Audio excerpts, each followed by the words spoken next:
Okay, howdy y'all, welcome back.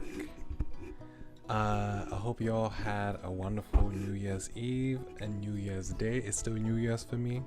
It'll be New Year's till about 5 hours. So yeah, welcome to 2026, y'all. I'm excited.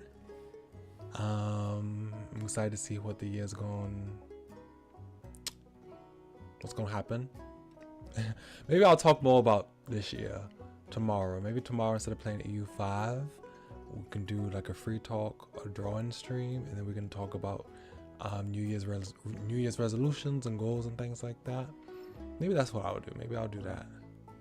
I was like, I should have just done it today since it's New Year's today, but I'm already about to do Our Life Beginners and Always. We back to play Our Life Beginners and Always. We played all the way through and all the way to the wedding night with Cove. And you know, the emotions and feelings of all that was still fresh, so I wanted to give some time before I, come back to play the moments again and play new moments with Derek and things like that, so I can get over Cove, as well as not remember a whole bunch of stuff that happened in some of the scenes. So yeah, so that's what we're gonna do today. We'll do Derek's route today. So Derek only appears in beginning and step 2. So we're gonna load a save file and move into step 2 from the beginning. In this step, we've already met Cove, we've met Kira as well, and things like that. But hold on, let me see.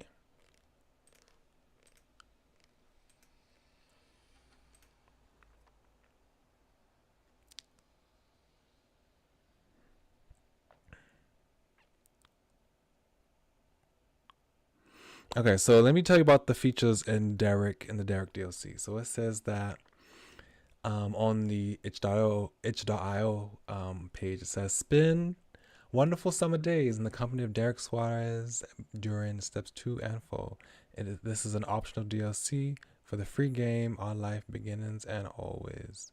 Free features: unlocks 5 step 2 moments, responsible, lemonade, and soiree, Derek's version, siblings, and bull games. Unlocks an entirely new storyline in step 4, allows you to form a deeper relationship with Derek Suarez, platonic or romantic, and get to know his family.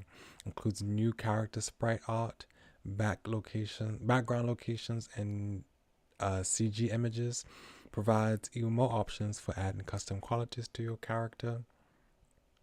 Is your protagonist good with kids, or is that way too much of a hassle? Unlocks bonus scenes in the other step 2 moments and step 3 moments, where what happened in these events is referenced and reflected on. Increases the overall play time by hours. So I want to find out which step 2, which step 2 moments is Derek in.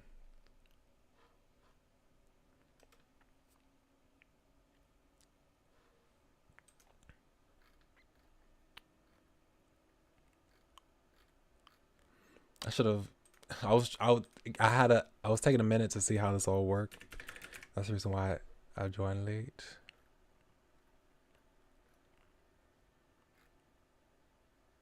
Oh, Derek appears at the beginning of this, actually. Maybe we should do that. Okay. Wave. Derek is in Wave.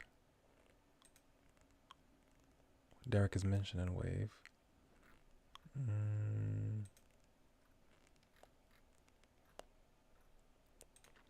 Road trip. Okay, I don't see Derek in these other ones. Oh, DLC. He's in Mall. He is in Summer Work. He's also in the Soiree. Okay. So we'll go back to the beginning of step 2, actually, because I forgot that he was at the very beginning.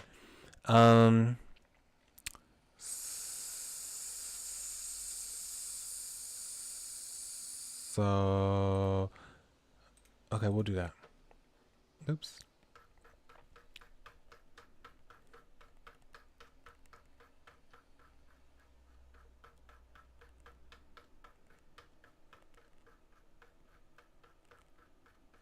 Gosh, I can't go back. Ah, I can't go back all the way back. Oh, that's so annoying. Oh my gosh. Okay, fine.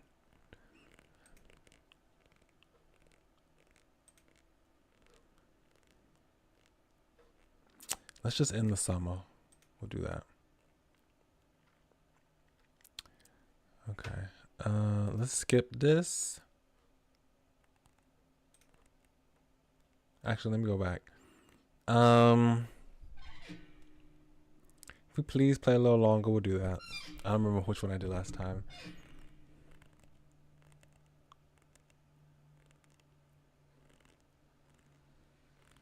That's how I make our own plans. Do we ever do this? Okay, I guess we did. Did I stay outside? What happens if I stay outside? Okay. Oops. Also, I want to make sure I'm not skipping. Hold on, go back.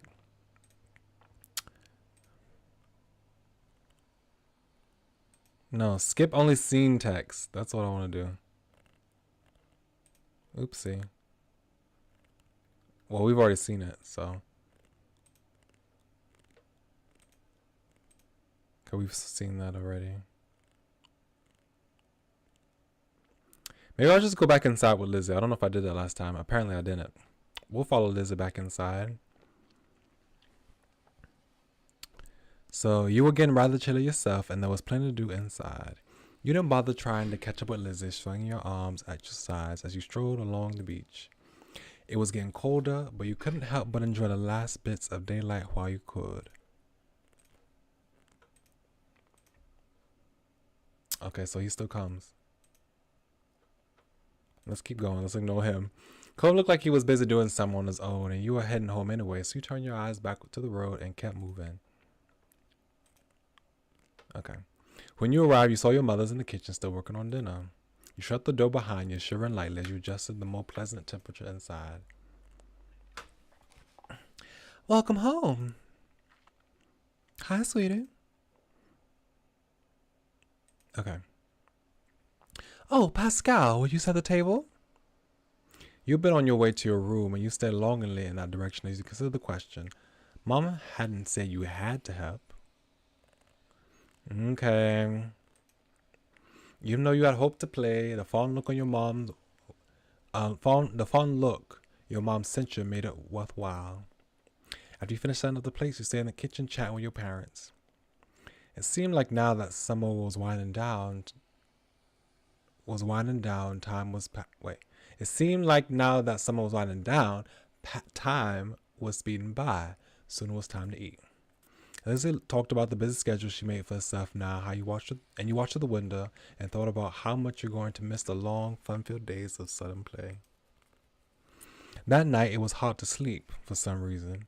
You stared blankly at the bits of dust and stuff floating in the air. Summer would be over soon. School would be starting up again. You couldn't help but feel excited. I don't know if that's what I said last time. You're looking forward to seeing your friends again, meeting your new teachers. Sure, you wouldn't be able to leisurely stroll in the bed or run around all day, but learn on something too. Okay, yeah, I don't think I said that. Strange? I don't know. You weren't sure what this feeling was. You knew that summer would return after another year, but laying in your small bed in your silent room, it felt like you'd never be able to get the days you were leaving back behind. What if the ones waiting for you weren't as good? You let a heavy sigh roll onto your side. Ready or not, it was all around the corner. Okay.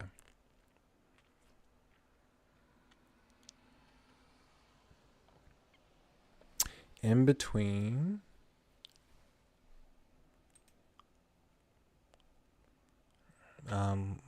We'll keep everything.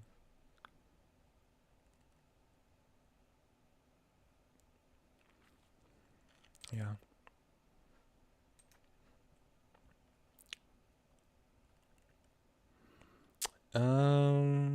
we'll keep it like this too. We'll stay indifferent to Cove.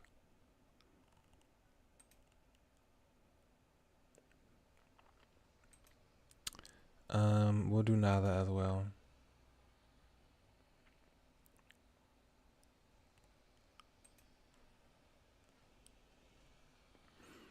Relax and fawn. We'll say that. Begin step 2 at relaxed fondness? Yes. August ended, September began. It was time to go back to school. Liz had grown and complained the entire first week. She hated going to classes. Still, there were interesting things to do that couldn't be done anywhere else. He wasn't sure how Cole felt about it. He was enrolled that year. That was like a sign Cole would be staying in Sunset Bird for a while. At school, he was alright, but kept us a distance from the other kids, from what you saw anyway. He would pass by you in the hallway as if you didn't know each other. That was fine with you. That's sad. I'm sad. I should have done like friendly. I could have done friendly with him. I didn't have to do disinterested. That hurts me. That hurts me. Okay. That year, the divorce of Cole's parents was finalized. You overheard your parents talking about it, saying Cole's dad got full custody. At first, you were worried that meant bad news. It made Mr. Holden cry, apparently. Then you found out it meant Cole would keep living with his dad. He would only stay with his mom a few weeks of the year. Cove cried too, for different reasons, you thought. It seemed like Cove and his dad might move again, but Mr. Holden decided to stay after all. Mom asked him about it once. He said he didn't want to uproot Cove's life for a second time. Mr. Holden tried to get Cove to like Sunset Bird more. He kept encouraging his son to go out and see the place. Sometimes Mr. Holden volunteered you to spend time with Cove. You weren't sure how well it worked, though. Cove never talked to anyone about what happened with his parents and withdrew whenever was brought up. It was hard for him, yet nobody knew how to help. Also, let me turn the music on. There we go. Eventually, Cove stopped crying on his own.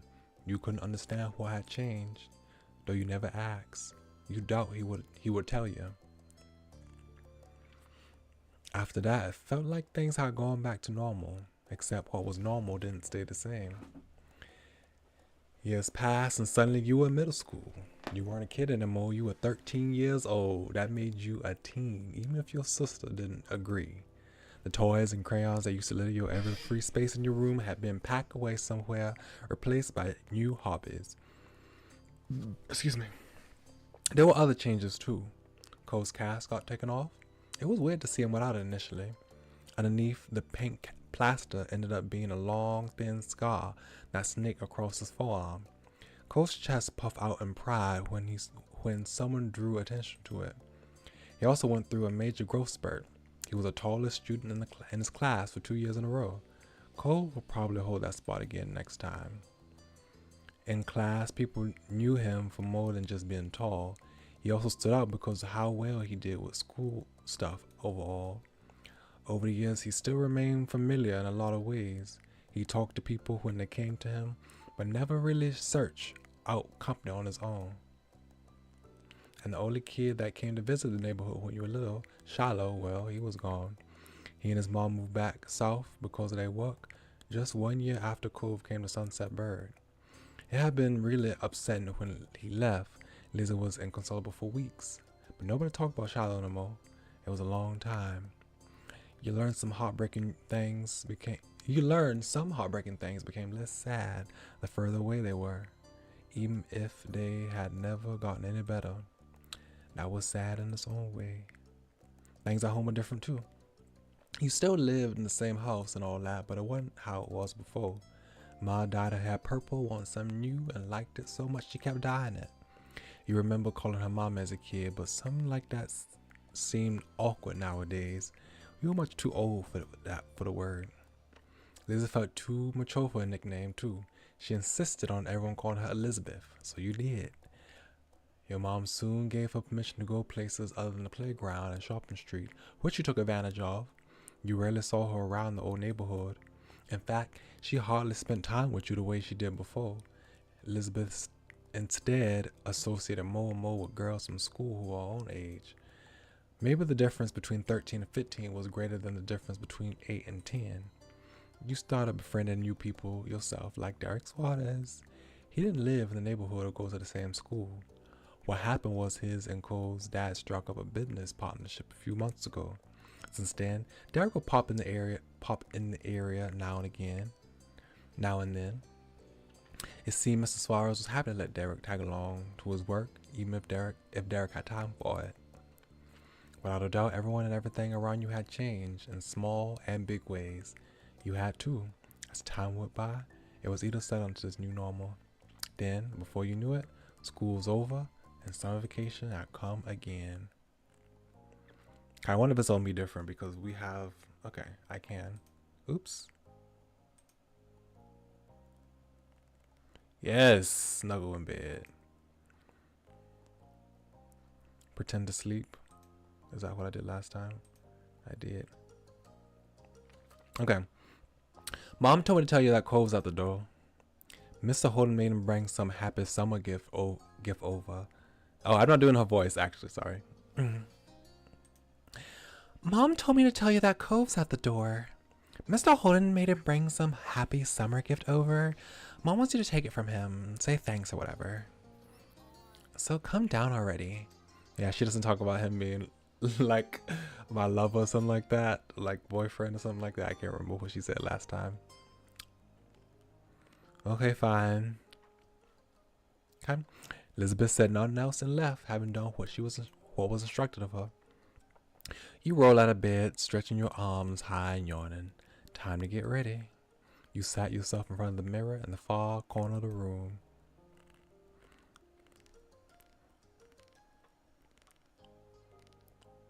In middle school, I was quite tall. I'll just say pretty tall. Cove tended to be, okay, refresh that. I like my height. Okay, you were a little bothered by the intrusion. Your plans for the special day were quickly being bogged down. Well, at least there was some kind of present involved. You left your room, taking an easy time down the stairs.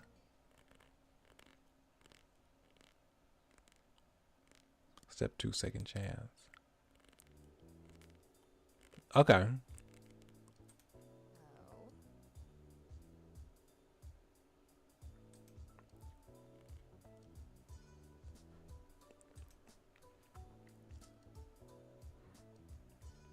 You stopped by patient and indulged your mom's wishes. She gave you 2 small taps on the crown of your head. Ah, you're the last one down today, you know that?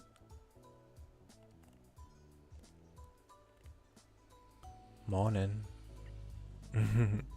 That's all? You really are sleepyhead right now. With a small laugh, Mom stepped aside. Cole was just as you remembered. Exactly how you came to know him to be. He leaned. This is how he looked last. I think this might be how he looked last time too. I can't remember. He might have been a little different. I know. I think he was different. He was different. I think. He leaned comfortably to your side in the doorway as his bushy hair covered part of his face. His features were pinched in embarrassment as he shifted from one foot to another. He was holding what must be the much talked about gift. Okay. Cope audibly sighed. There was no way to tell if he was just relieved that he could leave soon or he wasn't happy to see you. Either was equally possible. The two of you had never clicked like your families wanted. Not even close. It's terrible! I should have said yes. We friends. I should have done that. Hey. Hi. Nice to see you again. And that was all he said. So sad.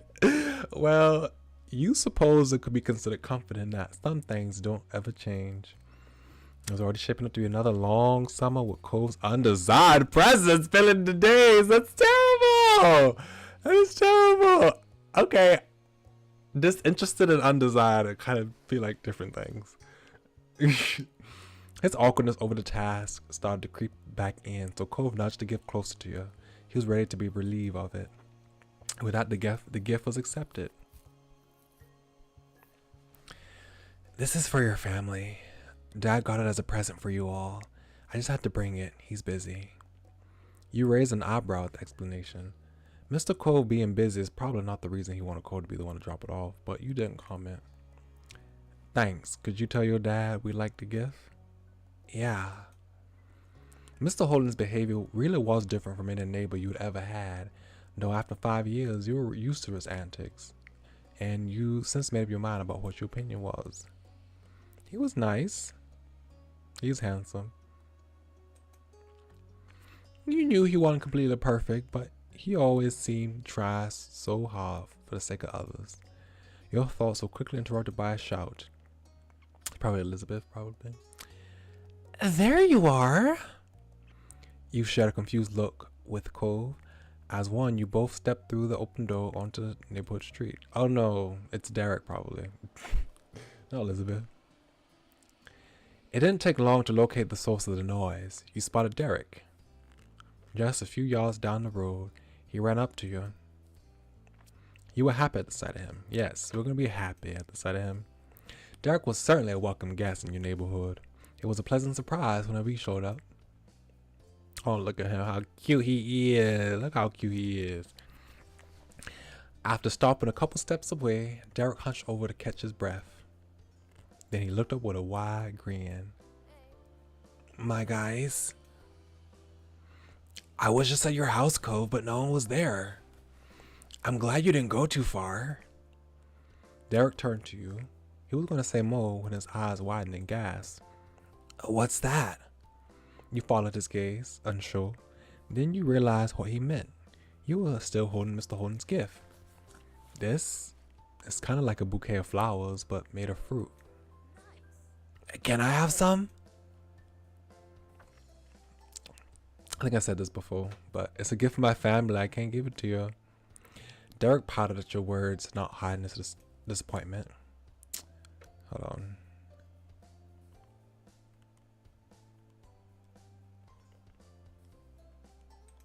Yeah, that's what I would say probably. Oh, okay. Then he nodded his head as if to clear it. Anyway, that's right. I came here because I needed to say something big. He paused, possibly for effect. There's some other kid here in Sunset Bird. Cole was as surprised as you were by the news. Such a reaction made sense. No one around your age had moved here since Cove did 5 years ago. Were they with their family? Maybe they were cutting through. Nuh-uh.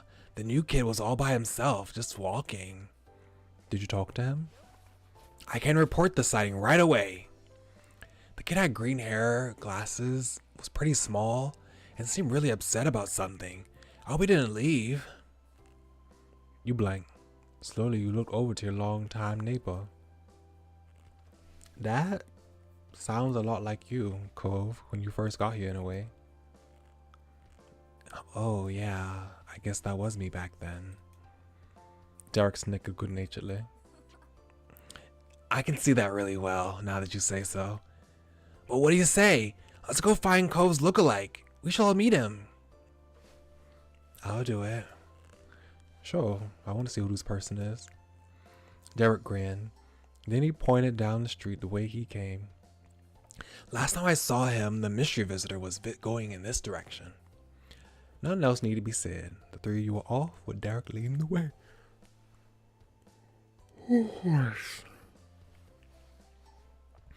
Derek brought you to the beach. As a trio, you made your way down the shore to the old playground. You walked the familiar path in a comfortable silence.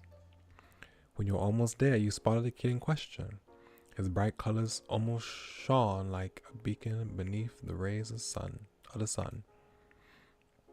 He scuffled around, kicking up the sand as he paced. It was true. He certainly seemed upset, but you didn't think he was sad like you had originally pictured. No, his erratic movements and scrunched-up expression came off as angry. You started to have doubts about this expedition. Maybe it would be better if you left him alone and let him sort himself out. You shared a look with Cove. He was equally reluctant to start up a conversation. Derek didn't feel the same. He waved wildly, calling out to the boy. Hey guy, over here!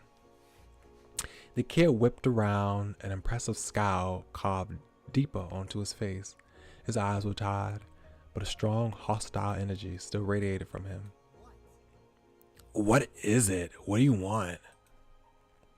The chop tone, the sharp tone made Derek flinch. He shifted on his feet. What's your name? Jeremy. Was that it? I'm Derek. That's Pascal and Cove.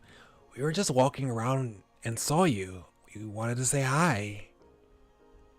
There aren't a lot of kids in our age in the neighborhood. Yeah, so I think it's cool to see someone else here. Stranger Jeremy grew furious by your response. If steam could erupt from a person's ears, it would have happened then. They did bring me somewhere stupid. Of course. I knew it. What? They're the ones who brought me here. I didn't walk to this town. Could you not figure that out on your own? Right. My dad brings me to Sunset Bird too. But he has to come for work and all that stuff. It's not too bad. That earned him a glare from Jeremy. Derek winced beneath it, glancing away. It was a struggle to remain friendly with this Jeremy guy. I mean, I wouldn't come here for a real vacation probably either. That's an understatement. This doesn't count as a vacation. It's a wasted time. A chore. My parents' family is nearby and we just came to see them. Ugh. If they're your parents' family, doesn't that make them your family too? I guess. That's a pretty good reason to come by. Did you want to go somewhere else? No. Jeremy crossed his arms with a huff. He turned away. They should have gone by themselves, since they cared so much and left me home. But I'm not allowed to be by myself. Pfft.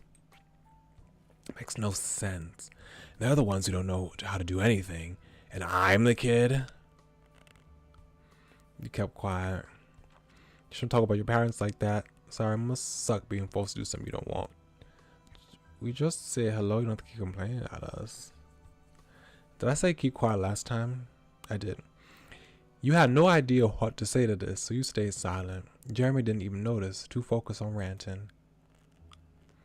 How do they always make summer vacation worse every year? You turned to Cove, lowering your voice. The two of you aren't that similar after all. Jeremy must have had good hearing though, because he caught the private conversation and scoffed. It's stupid. Well, of course we're not similar. My eyebrows aren't stupid. Cove's cheeks flushed crimson at the insult. You couldn't be sure if it was out of embarrassment or anger. Maybe both. Come on. What? No, Cole's wave eyebrows are so cool. How can you say that when you got a bowl cut? Don't listen to him. They're really unique and special. Well, they are kind of silly. Apologize to Cove right now. You can't treat people like that. I don't remember what I said. I think I said this last time. Because we're not close. I don't know if I want to say that to him. I don't know. I might want to say something directly to Jeremy. What? That was all you could say. I don't want to do what? What? Look at them. I don't have to explain. You just roll your eyes. You cross your arms over your chest. You shook your head. You patted Cove on the shoulder. You lunged towards Jeremy. You grin at all this. How would we roll our eyes? Wait, what did he say? I'll shake my head. It's pretty clear no words could penetrate Jeremy's armor out of rage, but you still couldn't hold back your displeasure for his behavior. Wow, what's wrong with you? Instead of taking offense, Jeremy only parroted Derek's words in a nasally voice. Wow. This is dumb.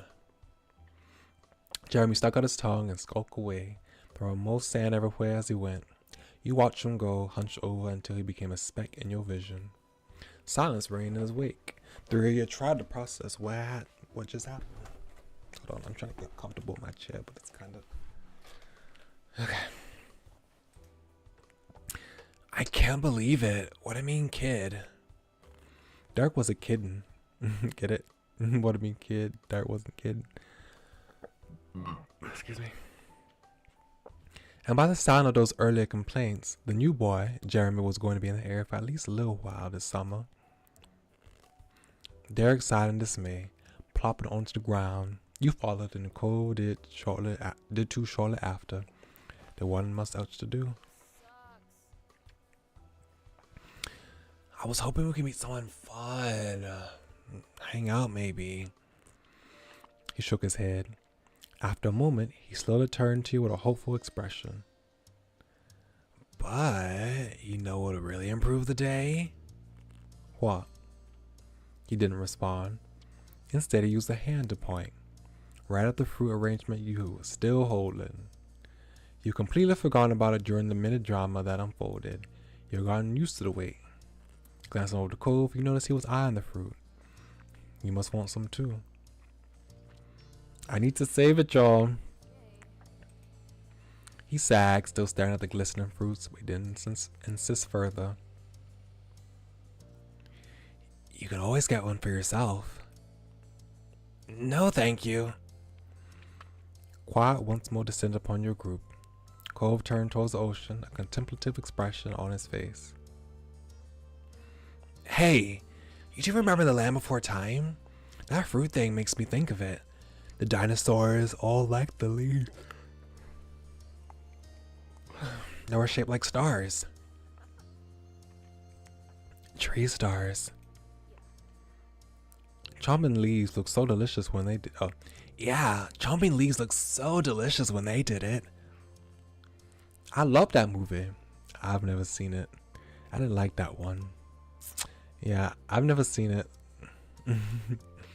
You should. It's great and really sad, but still great. Plus, it's about dinosaurs.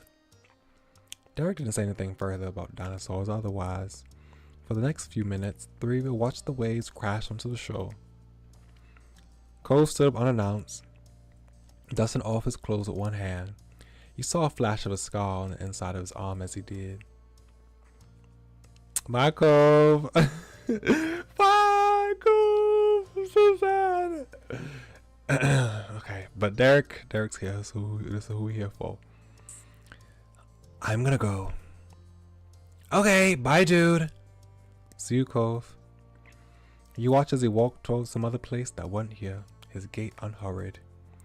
You weren't annoyed or upset by a sudden exit. That was how Cove was. Only sticking around as long as he saw fit. Derek let out a deep breath and leaned back on his arms. His head rolled until his gaze met yours. So, are you ready for summer break? Yeah.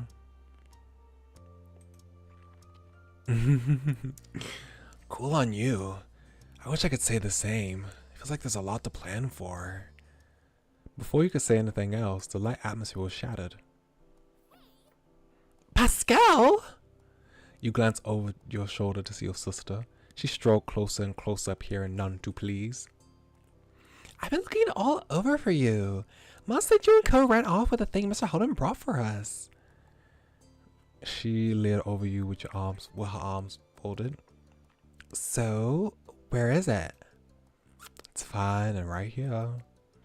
You turn your body to face her and help the bouquet, proving that it was a one piece. She inspected the fruit arrangement with a small frown.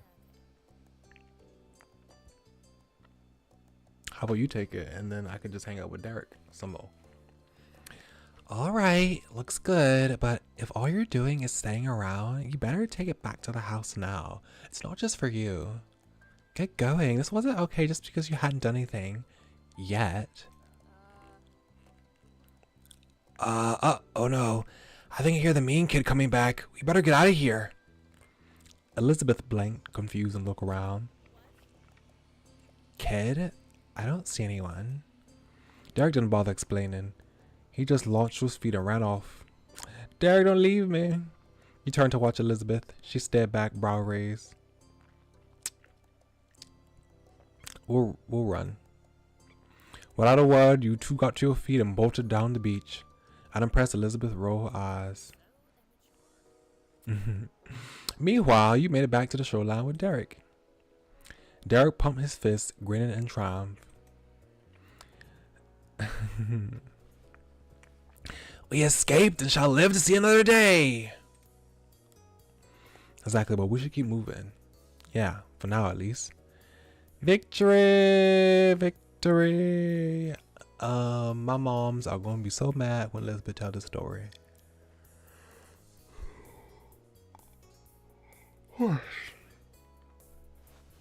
Yeah, for now at least. I saw the face of Elizabeth when I go back home. You chuckle together, walking further down the beach side by side. You definitely wanted to stay outside a little longer.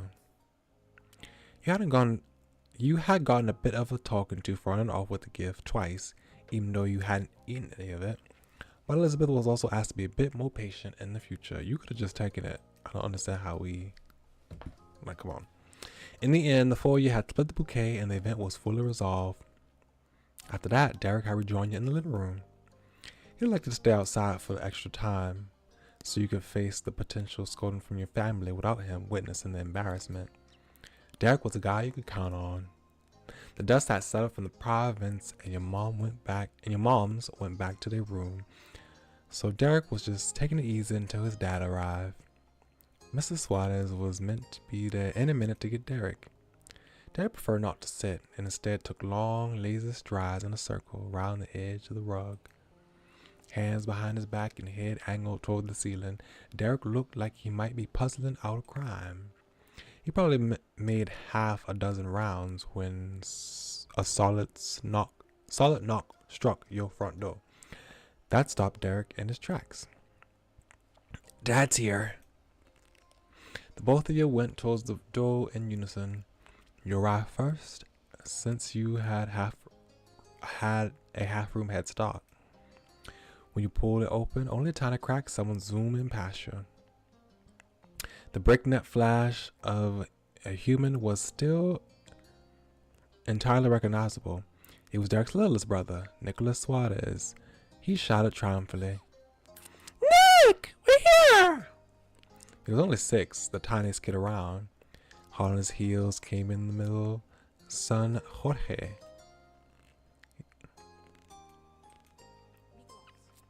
Nicolas. Nicolas, we have to stay in the car. We're going home. We're not here to play. He was 10, and his patience was being tested. The youngest one frantically shook his head and made his hair even messier than it already was. Nicolas's hair was as wild and free as he was. Hair clips and his parents' minivan couldn't contain the energy. Which might have been surprising considering he loved cars enough to wear a shirt covered in them. But you knew Nicholas loved Derek even more. Staying right where he was inside your house at his even older brother's side, Nicholas gave Derek a hug. I came to get you. Derek bent down and scooped Nicholas in his arms in a fond squeeze, though he kept his face tilted to make eye contact with Jorge. Bros. Side by side, Mr. and Mrs. Suarez trailed in. The resemblance between the parents and the children was clear. Derek and Jorge were the spin image of their father. Jorge was even called a junior, while Nicolas was a mama's boy.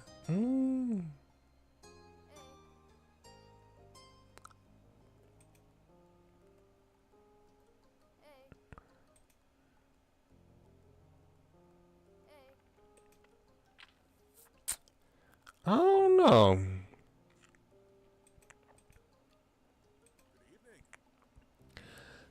A good evening, Pascal. Oh, you'll have to forgive the three-ring circus visiting town. The boys just had to come. Hi, don't worry about that. You're welcome here. Didn't know what to say to them. I love seeing the boys. You merely shrugged. Don't worry about that. You're welcome. The frown that had been on Jorge's face finally eased up a little. Oh, how kind. But we can't stay. Thank you for letting Derek visit, and tell your mothers I said hello. Okay. Come on, boys, all four of you now. Let's give the Whitlock family their house back. Coming. Half the group trotted forward, with only a word. They went past Mrs. Suarez, and out the door. She watched them go before surveying the situation with the most troublesome one. Nicholas was bouncing around Derek as if he hadn't even heard his parent. Derek and his mom looked on with identical expressions of exhaustion tinged affection. When the opportunity opened up between hops, Derek carefully took hold of Nicholas's small hand. Let's go to the car, Nico. You can sit next to me. Thrilled by the promise, Nicholas let out another cheer. Yeah, let's go to the car. Mrs. Suarez left it there, trusting her eldest, and went to join Mrs. Suarez and Jorge. Nicholas gripped Derek's black wristband with his free hand, stretching it outwards in his eager attempt to lead his bigger brother along. Derek stumbled forward with a chuckle, mostly to protect his band from being pulled too far, rather than Nicholas actually having the strength to move him. But he made sure not to forget you. Derek said goodbye from over his shoulder. Bye, guy. Bye, guy. Bye. Good night. That's me, I would say. Good night. After their prompt entrance and equally quick exit, the whole Suarez family was on their way home. You, however, didn't have anywhere to go. It was late enough that the rest of the day would be spent inside your own house. That was a while ago now. Later that night, you found yourself seated near the kitchen counter. Your fingers drummed on the surface as you waited, your gaze trained on your phone. You were waiting on a call tonight, specifically from your cousin Leandra. You don't want to miss it accidentally. Your uncle, aunt, and Lee used to live many hours away. Your families only saw each other a few times a year for big occasions. A while back, though, they moved and were closer to you than ever before. You now hung out regularly. With school being out, you're positive she's gonna want to come over a lot. The two of you were the same age and got along well. She used to be really fond of Elizabeth, too.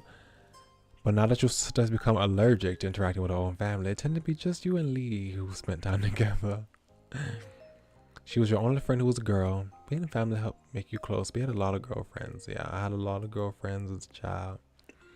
Even though you weren't a girl, you befriended them pretty well. Didn't have many non-girlfriends. It seemed that was just the type of person you associated with most at school. Then the shrill ringtone announced an incoming call. You jumped before grabbing the receiver and pressing to your ear. Lee, finally. Who is it? Pascal Whitlock residence, Pascal speaking. Hello? Hello? Pascal, it's Lee. I'm glad it's you. For a second there, I thought it might be one of Elizabeth's friends. There was static on the end, as if Lee was shifting wherever she was. So, can you believe school's actually over? I thought it'd never be done. Now, we don't have to do any of that boring stuff, and we get to hang out whenever we want. Speaking of which, hanging out... Lee, can you wait a second? Let me just head to my room. You got up from your seat at the counter. Luckily, the phone was wireless, so you didn't have to worry about any cords tying you down. Your mom's had a rule about not moving the phone unless a call was in progress, which was why you'd been sat by its cradle waiting for Lee to call. Well, this could be really unfair. You thought that made sense. You didn't like it, but it had to be that way. You weren't the only person here. If anyone could take the phone anywhere at any time, it'd be a bigger hassle. You could easily imagine the receiver having a new forever home in Elizabeth's locked room. But now that Lee had called, it was okay for you to go upstairs to your bedroom and talk to her. You made your way up the stairs smiling. After you had arrived, you shut the bedroom door firmly behind you. You took a seat on your bed. Alright, I'm here. Cool. Hey, did you know the girl down the street from me has her own phone now? A cell phone. She doesn't have to wait for someone else. She doesn't have to wait for someone else to stop using it or anything. Wow, really? Thought of someone having a phone that was all their own seemed unbelievable to you.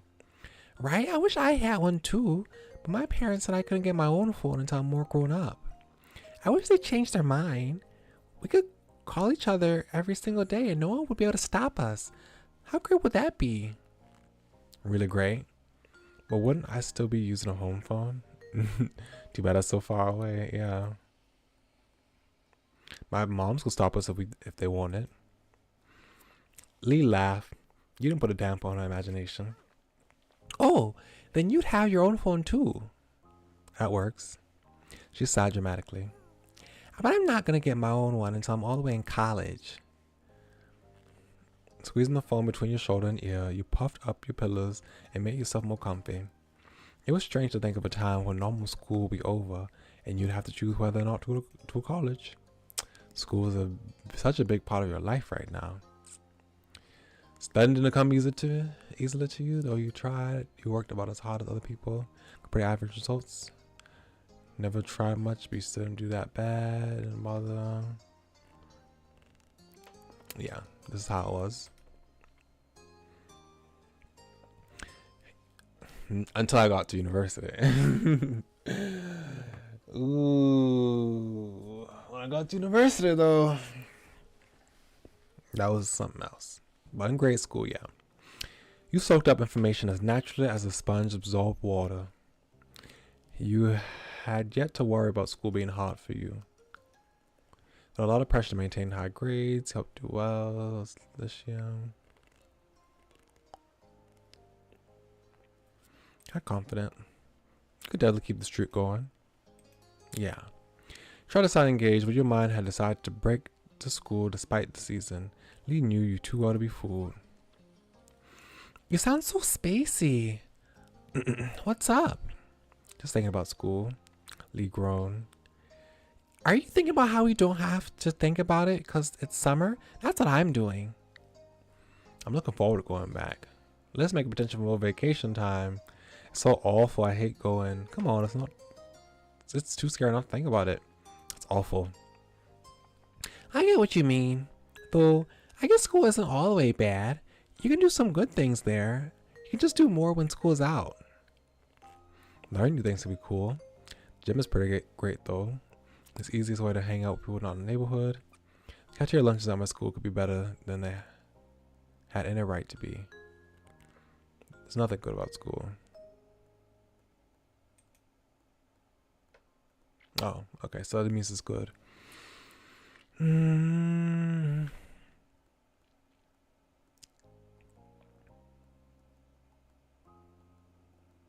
don't remember what I said. I'll just say it's not good about my school. I won't fight you on that. Now, I'd agree the topic of school is officially closed. Let's talk about the summer first before we start plotting the rest of our lives. I've got some plans already. Oh, tell me. I'm going to visit my cousins. You chuckled, of course. So what's something you want to do? The first thing that comes to your head. I want to spend time with people. I got some new art supplies, reading, catch up movies on TV, spend time at the beach. I don't want to do anything at all. It's a vacation. Legal goat. Aiming high, huh? Don't strain yourself. You lean back on your bed, settling in as you continued chatting with your friend. Even though it hadn't been that long since you saw her and you'd be seeing her soon, you found plenty to talk about. For one, the events of the day, you sat up straighter.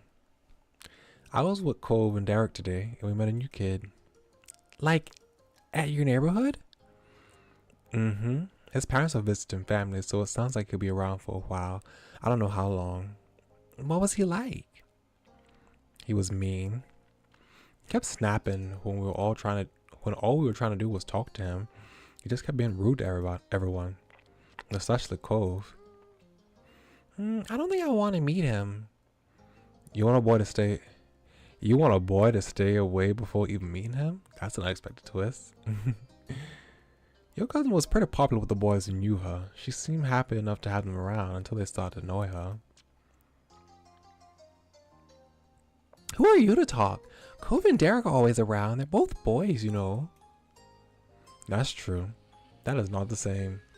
They are not always around. I'm not the one who invites them. They show up on their own. You're able to say anything to that.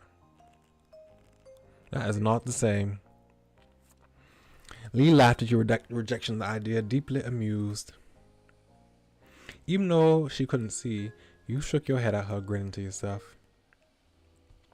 There was a stomping noise approaching your room, heralding the arrival of her irritated older sister. She flung the door open, a frown etched on her face. How long are you going to hog the phone? Glancing at your watch, you realized that your quick call had gone on much longer than anticipated. Excuse me. Elizabeth held out a hand, the other one lodged on her hip. She noticed the realization on your face. Time's up. Gotta go. See you soon, okay? With a sigh, you said your goodbyes to Lee. Sorry for being long. I'm still using it. No, get out of my room. I'm gonna sigh. Lee, I have to go now. Okay, see you soon. Tell Elizabeth and your moms I said hi too. You barely pressed the end call button when Elizabeth whisked the handset from your fingers and began dialing someone new as she strode out of the room. Your mom's voice called from downstairs. Ma is... yeah, okay. Hey, has anyone seen the phone? I'm using it. With that, she shut the door behind you. Silence was left in the wake. That was one way to end your first day of summer break. Breakfast was eaten in peace and alone. Your moms were both out by the time you got up. Let's see.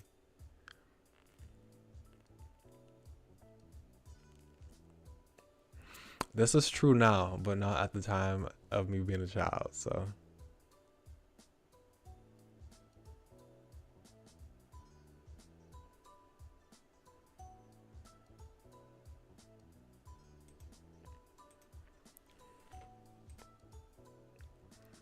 Okay. You step out of the front door and onto the street, deciding which way to go first when a voice caught your attention. Oh, Kira. Okay.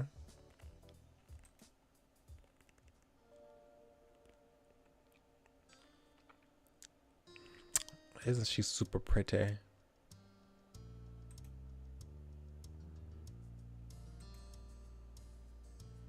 I'll shake her hand, yeah.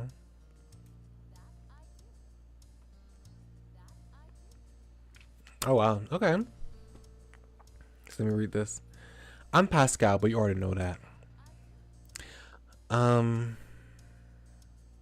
yeah. Cove's mentioned you to me before. It's nice to officially meet you, Pascal. He did?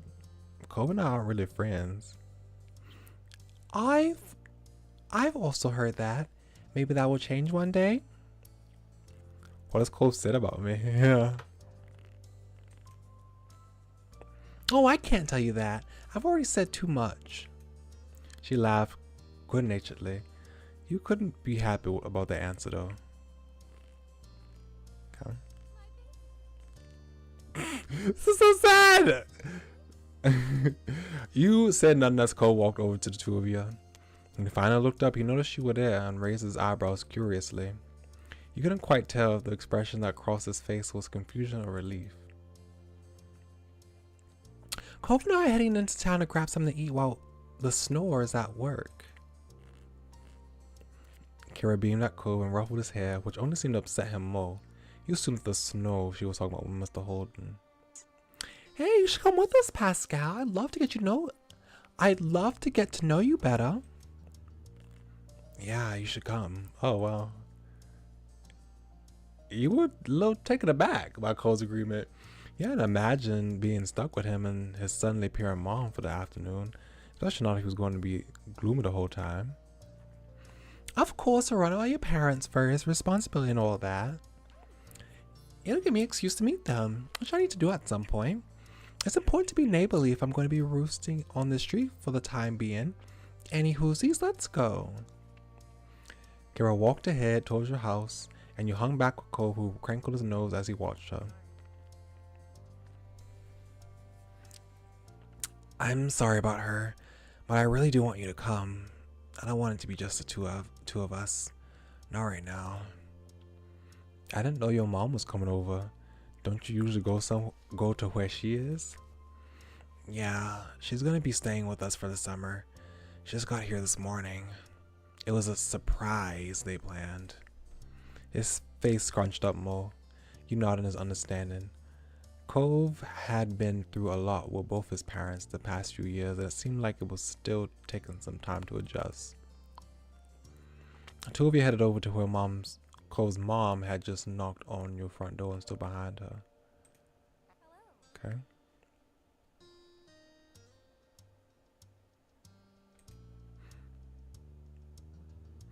Cove grimaced. He likely took offense at how she didn't want to put them out with a surprise visit, but not him apparently.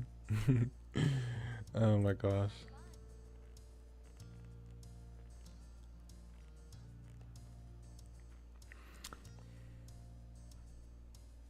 I'll say I'm happy about that. Or did I say annoyed?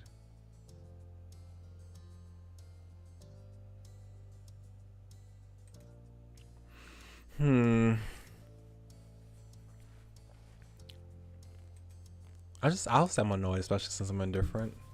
I might be annoyed. I don't like going out. I don't like going out with people. I don't like hanging out with people that much. So most people I don't even know, and also someone I'm not friends with really. I'd probably like be kind of annoyed. Even if you had shown up with them, you and Cove didn't hang out often. The least they could have done was check out with you first. Letting out a sigh, you resign yourself to the fact that you didn't have much of a choice. Expect us back in an hour or two. Okay. I'm pretty positive I saw some restaurants when I was in the taxi. Not too far from here. Yeah, it's a tourist town, isn't it? There's a lot of them around. It was kind of strange to see Cove get someone this much attitude. If he wasn't in the mood to be nice, he usually just kept to himself. Cora put her hands on her hips and smiled at her son. Well, you sound like an area expert. Do you have any recommendations for a place nearby? Not really. Kira pouted at him a little and turned to you instead.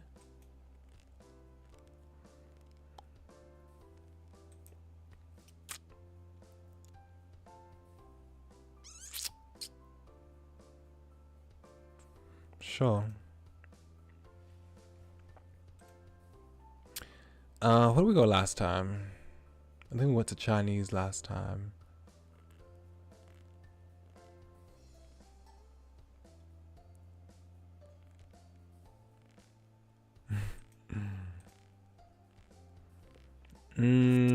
Which one did we go last time?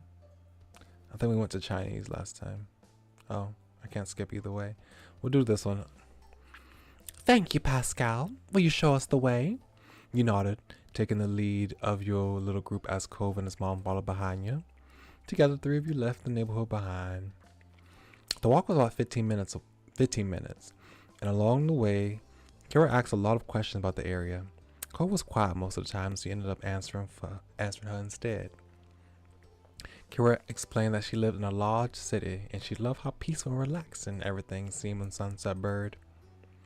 The restaurant was busy as usual, but luckily you were shown right to a small table. Kira lowered herself into a chair, while Cove picked the one diagonal to her. Not facing her or to her side, it was awkward. Let's see. To start, what would you all like to drink? I'll get an orange soda. Pascal? Juice. Which flavor? Lemonade. Sure. Kira placed the order for your drinks, getting the black hot coffee for herself. It didn't take long before you were brought to the table, and before they were brought to the table and set in front of you. You took a long sip of your drink as you looked around the restaurant. Your small group checked out over the menus, deciding what to order. I think I was actually at this restaurant last time. I think when we went to the save file, I think we went in this area. Okay. Cove awkwardly sunk back further into a seat and crossed his arms, all while blatantly avoiding eye contact. The sidewall must be real interesting to him right now. His style feelings today were ignorable. Well, unignorable. Oops. So I unplugged my headphones by accident. Okay. Instead of asking more open questions he brushed off, Kira had mercy on her son and instead put her focus towards you. Pascal, what few things are you into? There's gotta be something you do for fun, especially now that you're not buried in school assignments. Okay. I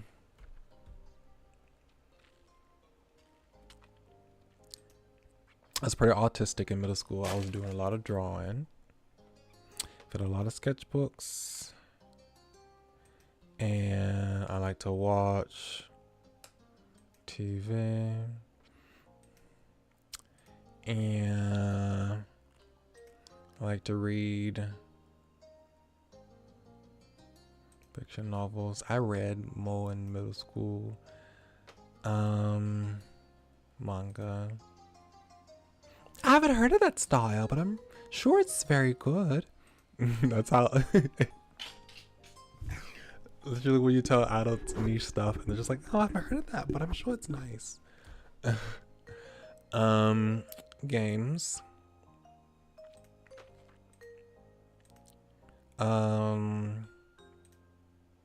Right. And that's it. I'm happy to learn more about you. There's so much I hadn't heard. Cove leaves the details out. He cringed, looking very much like he would rather be anywhere but here. Hoping that would clear some tension in the air, you decided to ask her a few questions of your own. Cove hadn't told you much about her, and you were curious to know more about this woman who was such a big part of his life. What exactly do you do for work? I'm a travel... Well, we know about this already. Where do you live normally?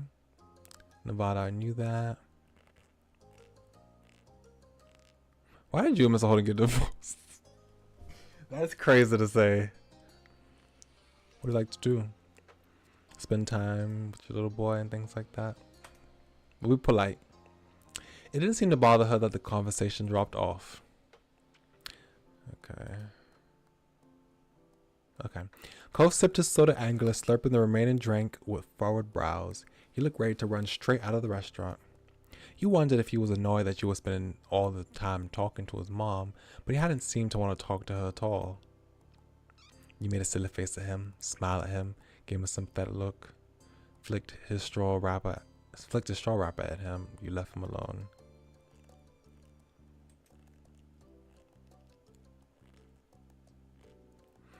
Cole eventually noticed you were watching him, and you gave him a look to let him know that you were there for him. It was subtle, but you swore you could see the hint of a smile tilted in the corner of his lips. So even though I didn't want to be here at first, I'm going to be nice and say, yeah, you know, I understand how you feel.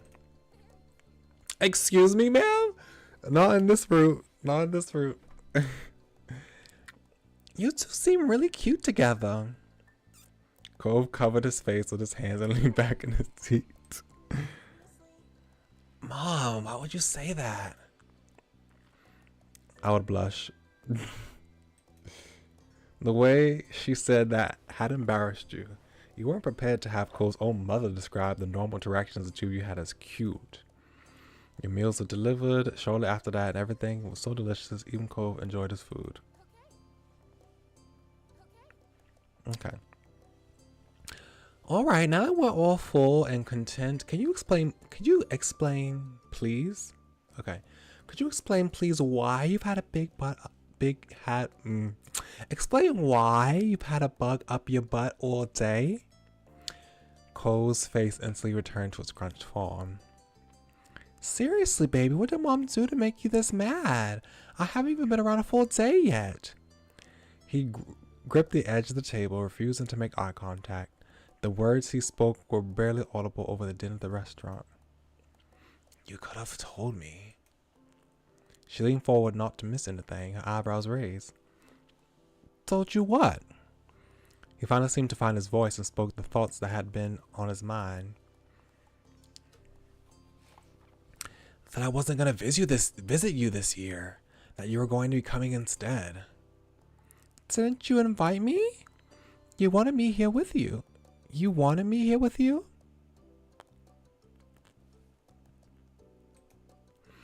Cole's eyes began to shake and his frustration ebbed. I do want you to be around, but I didn't know it would be like this. It's not the same and nobody said anything. Okay. So the same thing, happened. And then, yeah. So, okay, Cove, sorry I kept skipping through your stuff, but it's not your turn. Okay, we'll start completely new here. Okay. So we'll probably finish up this step and then go later. So, information. Thank you for purchasing Derek's DLC. Here you can play 5 new moments centered around Derek. He also has a special epilogue and step 4. To unlock it, you need to fill these conditions. Play all of 5 of the Derek DLC moments, completing soiree with Cove, or going by alone as all rats, so as long as you finish the moment. Choose to remain in touch with Derek during step 3. Then you will have the option to play Derek's epilogue during step 4. You can only have one epilogue per playthrough. You can make another save on the epilogue selections page to reload there and pick another later. Derek's DLC can be a friendship or a romantic story. Okay. He was in Wave. I could call him in Wave. And he was also in Mall too. So we'll do these again. So we'll do Wave. The family shopping trip had lasted most of the morning, and you still had to unload everything from the truck before you could enjoy the afternoon. You carried another bag in your arms as soon as you headed towards your house. It was one of the heavier bags from the grocery store, loaded with fresh apples, ripe tomatoes, and a bunch of carrots, and even half a watermelon. Ma came out the front door and paused just ahead of you. Needing help? Oh, that's Ma. Gosh. I keep forgetting which one is Ma, which one's Mom. Okay. Needing the help with that, Pascal? I could bring the rest of the way if you want me to. No, I've got it. Even if it was large, it wasn't really a problem for you. Ma gave you an encouraging grin and rustled her fingers through your yellow hair. You set the next bag on the counter. Your older sister began to root around inside for the contents with a sigh. How much is left? Still a few more bags. With a huff and a puff, Elizabeth continued putting away the groceries and retreated out of the kitchen before you could become the next target of a bad mood. You hadn't been looking where you were going and bumped right into Mom, who almost stepping on her toes to boot. Sorry. I can give you a pass this time, but be sure to watch where you're going. If you run into the wrong person, you might get your license revoked. She grinned at the bad joke as you continued through the door. Outside, Ma had started organizing what remained and put back any loose objects that had fallen out during the trip. When you stepped up to the trunk beside her, she took a deep breath of air, her dress gently swaying around in the breeze. Hold on, I'll be right back.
It's a shame we. It's a shame we had to spend the morning cooped up in that shopping center. It's a beautiful day, don't you? Beautiful day, don't you think? You tilted your head to the sky, gazing at the clear blue expanse. Yeah, it is. You close your eyes and enjoy the way the sun warmed your face for a few moments before turning back to help Mom with the groceries.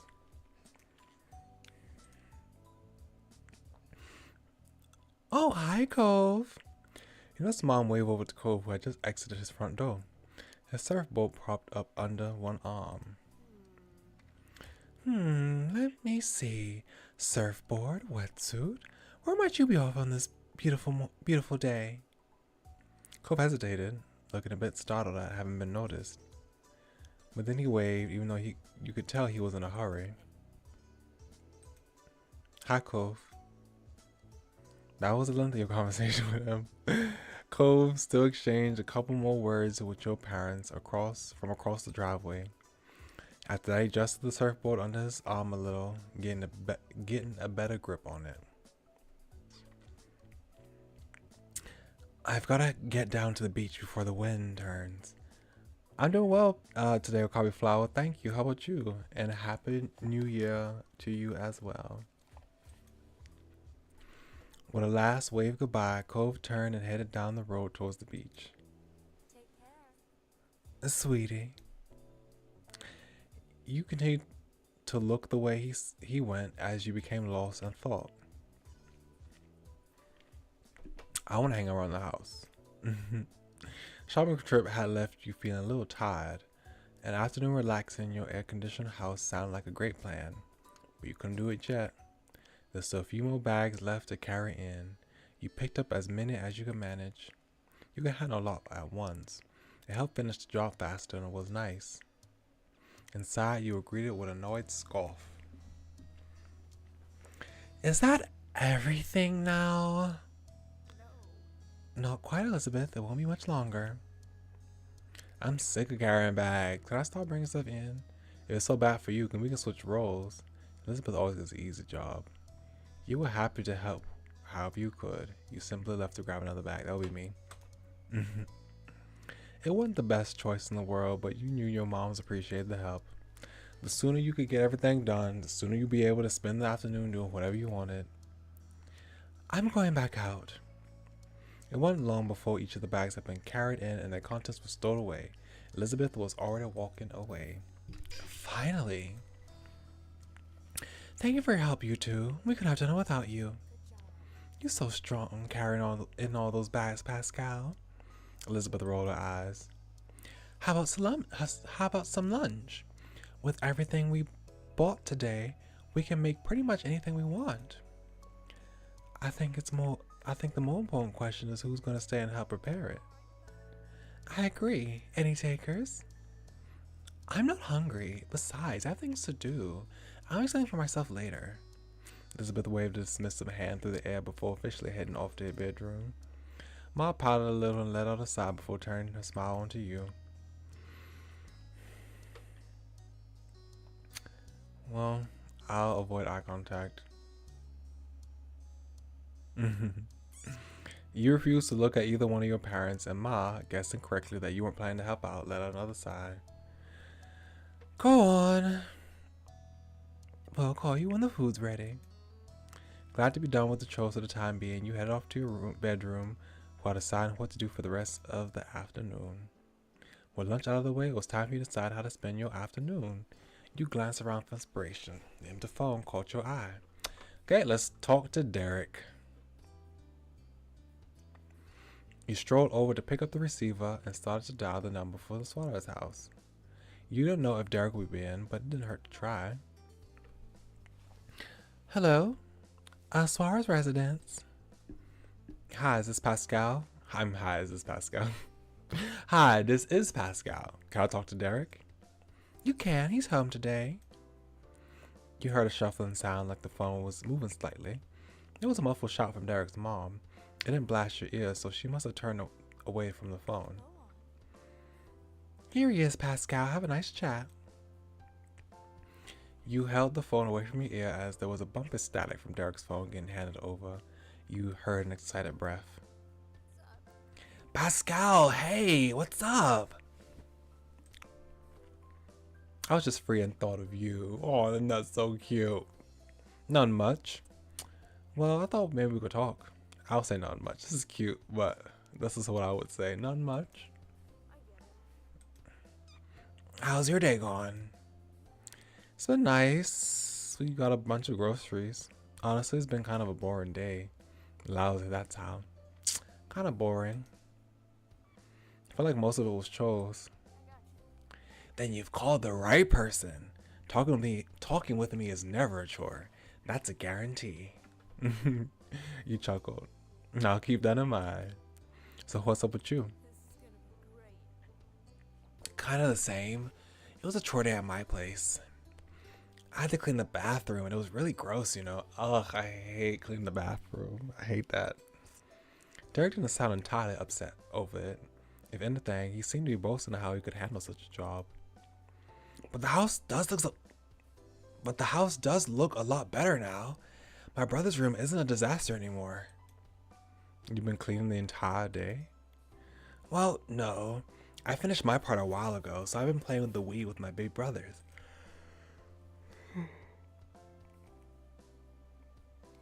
I would spend all my time playing the Wii in elementary school. Did middle school? Did we use the Wii that much in middle school? I don't know if we used that much in middle school. He laughed, and the phone produced some more static. They're getting too good. Like pretty soon. He lowered his voice to a loud, proud whisper. I'm not gonna have to let them win anymore. They're really gonna beat me. You taught them well. Yeah, they did learn from a master.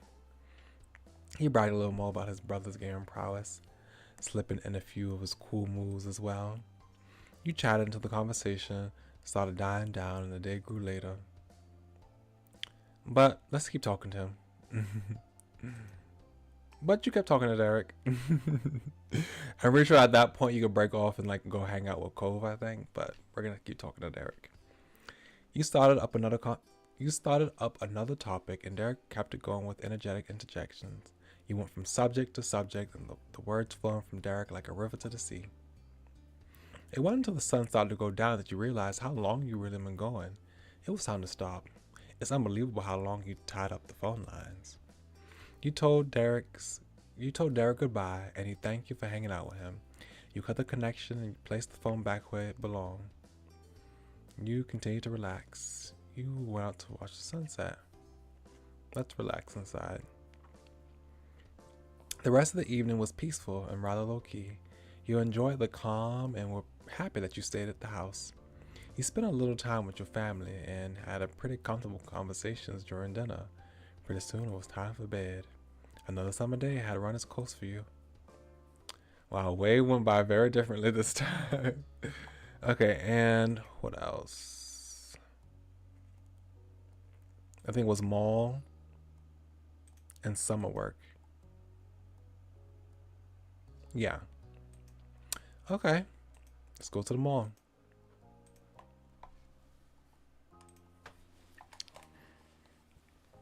Lee's visit today turned out to be more involved than you expected. After overhearing where the Holden family was going, Lee insisted on seeing Mr. Holden's shop firsthand. An hour later, and Lee was busy looking at every item on display. Because Cole's dad offered supplies, lessons, and tours, his shop had all the scuba-ready stuff you could imagine. Fins, masks, suits, and snorkels. After circling around the shop, you finally stopped and looked at the whole room. This is the first time I've been at the shop. The mystery was finally gone. Over the years, you heard bits and pieces about what Cove's dad did for Cove, Derek, and Mr. Holden. From Cove, Derek, and Mr. Holden. And now, here you were, standing smack dab in the middle of it. Bursting with excitement and good spirits. Okay, not your first choice, but not bad. You weren't unhappy. Is this really all you were going to do? I mean, I'm not really into like swimming and stuff.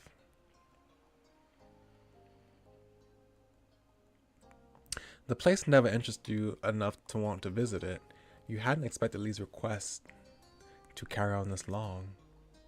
Lee was still busy poking through the various wetsuits displayed, so you decided to see what Derek and Cole were doing. They were too absorbed in the conversation to notice you standing near them, leaning against the counter. You were able to pick up the topic quickly. My dad told me the new stuff is selling like crazy. Yeah, the material has this new blend that's less neoprene. My dad says people are really interested in it. You decided to keep listening. It was interesting to just watch them speak about what they knew. But really, there's just so much to think about with a business. It's crazy. No matter how much I come, I still don't think I get it. Cove hummed and nodded in agreement, causing a good humid laugh from Derek.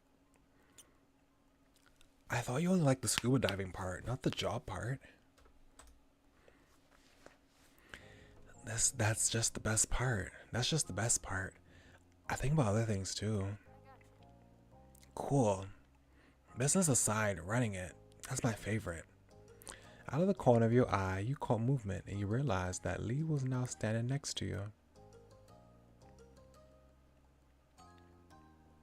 Lee. Yes, cousin Lee. When your dad's retired, do you think you're going to carry on the store? Both sons shrugged in unison. There's tons of things I could do. My dad thinks so too. He doesn't want me to plan on working here forever. Cole's gaze fell to the floor. You could see the conflict flashing across his face. I don't know. It's a lot. Being the real boss of something and totally in charge. If my mom's had their own business, I'd take it over. If my mom's had one, I wouldn't want to take it over either. I can't run a business. I won't want to take over someone else's shop either. I want to do my own thing. Then do you think your dads will let me take over the shop? No matter what you do, shop or no shop, you'll be amazing. I'll say this one. That would be so much pressure. Would Elizabeth be helping? How would I do all that on my own? Just the thought of being in those shoes made your chest tighten. You hadn't felt like that since your last big project was due. Yeah. Cole's parents left the back office and came over, catching your attention. Sorry kids. It looks like it's gonna be a long time. It looks like it's gonna be a long one. I know usually others hold the fort down, but I really need to stay here today. I know you want a little visit. It'll be boring. I know you just want a little visit. It'd be boring getting stuck all day because of me. Kara can take my car and go back to the neighborhood. Cove and Derek gave him an understanding look. Mr. Holden crossed his arms and flashed you a big smile, trying to lift the mood. The only condition is that someone has to remember to come back for me later. You don't get strand me here, no matter how funny that might be. Kara laughed and gave a thumbs up. Mr. Holden seemed satisfied with that. He moved on with an explanation. Derek, your dad also has his hands full today, so he doesn't have the time to run you back home. It's okay. That's alright, sir. Title Sir got an awkward chuckle out of Cliff, who was cut short when Kara elbowed him teasingly. You already said I could borrow your car. Why don't I take all the kids somewhere fun for the afternoon? That's fine with me. Just please come back eventually. Sometime today, Kara. At the multiple jokes being left with no ride, you had to wonder if that actually happened and they passed together. For you, my good sir, I swear, cross my heart. Happy with the promise, Cliff took out his black wallet, offered a $50 bill to Kara. Here, in case you need gas or anything while you're out. Kara smiled knowingly, and accepted the bill without hesitation. Cole stuck the wallet into his back pocket while he waved with a free hand. Okay, time for me to jump back into work. Have fun for me. Bye, Dad. Bye. Bye, sir. Mr. Holden. Goodbye, sirs and madams. He left the room with a wink and a flare, disappearing into the employees' only area of the shop. When Mr. Holden was out of sight, Kira silently strolled over to the counter and carefully placed the $5 bill there. She turned back around and beamed a large smile at you and the others. Come on, gang, let's see if this town has a mall. Unable to contain her excitement, Lee actually jumped with joy, while Cove and Derek just grinned. There wasn't a mall in your hometown, but Mr. Holden stole one in Sunset Bird. It might be possible to find a mall out here.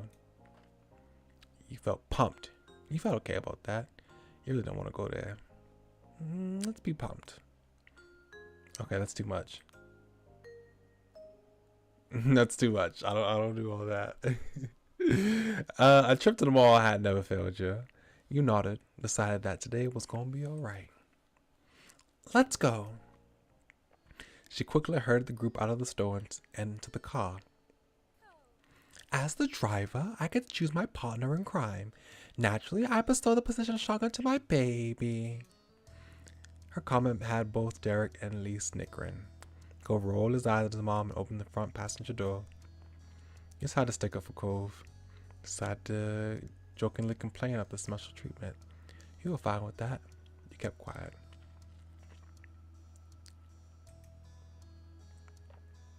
You got shotgun in your own car a lot. It made sense you got priority here. I'll take the middle seat. Really? Yeah, I don't want a window seat. You two can have them. Are you cool with that?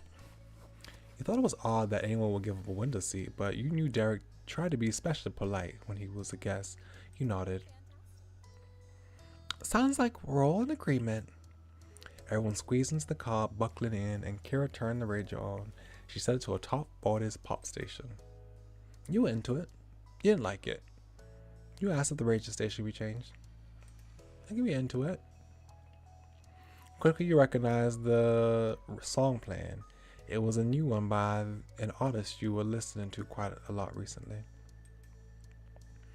It wasn't long until... I wish there was an option where it can be like, I don't know this. I haven't heard this type of music, but this is surprisingly good. Because that was me. I didn't really know a lot of popular artists in middle school, in elementary middle school. I was kind of very unfamiliar with pop culture. Kind of am now still. It wasn't long until your group realized that they were lost, but after driving enough circles, Kira's struggle paid off when she found a local mall. There were more cheers from Lee as Kira pulled into a parking spot. Once your group had made it inside, the first order of business on the trip was checking out what this mall actually had. Where should we go? I think I see a makeup store ahead.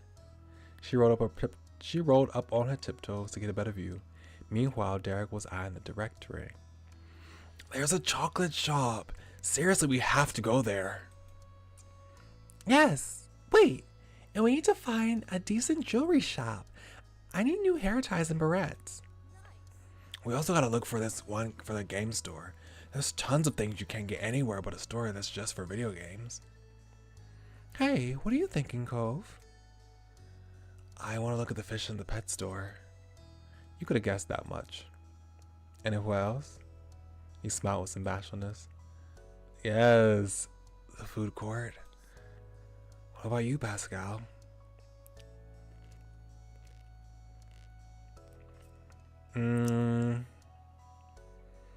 Let's co-sign the chocolate shop with Derek. We'll do all those. Gotta have the food court. Arts and supply store. We'll do that. I mean, the pet store is nice too. Bookstore.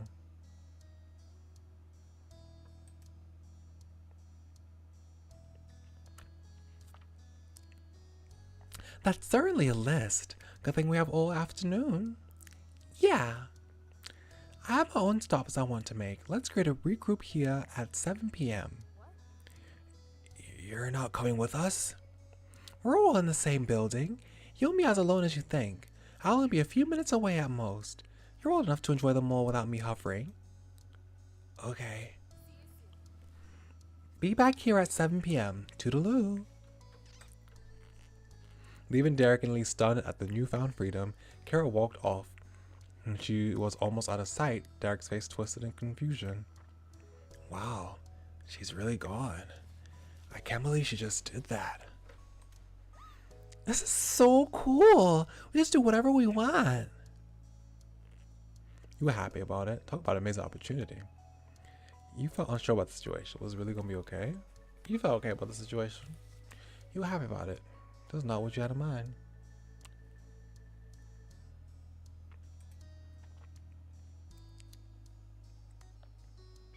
It can't be that different from having a parent here. Yeah, you're right. And we'll probably be bumping into her at some point too. With the decision already made, Derek tried to pull together his early enthusiasm for the trip. Where are we going first? Time's a-wasting. Whatever's closest. Things will come together, but you realize that there might be a flaw in today's sudden plans. What's wrong, Pascal? Did everybody bring money with them? I always have some with me when I come all the way out here. That's probably me. No, I didn't think I needed it. Derek looked at you sympathetically. I can lend you some if you need it. Yeah, don't worry. I can get your tab. You can pay me back later. You accepted their offers readily. You let them know if you really needed it. You reject the offer right up front. Thank you. We're here to have fun. Don't worry about anything. How often do we get to go to the mall together? Never, basically. It's special. Don't feel bad about it. Now that everything was squared away, you explored the mall together as a group. There were many shops that you managed to venture into so far. You all even went into the chocolate shop, leaving you with a pep in your step. This was better than you thought, and there was still so much to see. After having hit many of the top priority stores, you found yourself passing by a small booth. It was decorated in wind chimes of various sizes. You raised a hand up to one of the smaller ones. Do you want one? It wasn't until Lee asked that you realized you had stopped in front of the booth without saying anything. Lee just continued to encourage you. You should get one.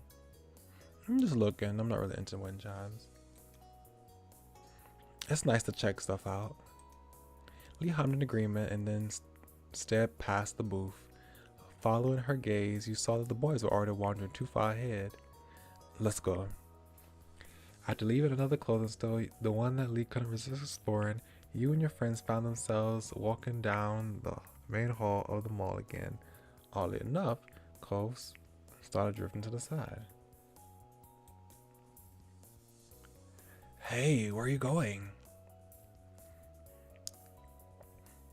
I want to get a smoothie. Cove turned around, walking backwards to get a better view of everyone's reactions. The moment he said smoothie, everyone perked up, remembering there was a popular smoothie place somewhere around here. You should have said so sooner. As you approached, your eye was drawn to the dizzying list of smoothie combinations. A part of you wondered how long it would take to try them all.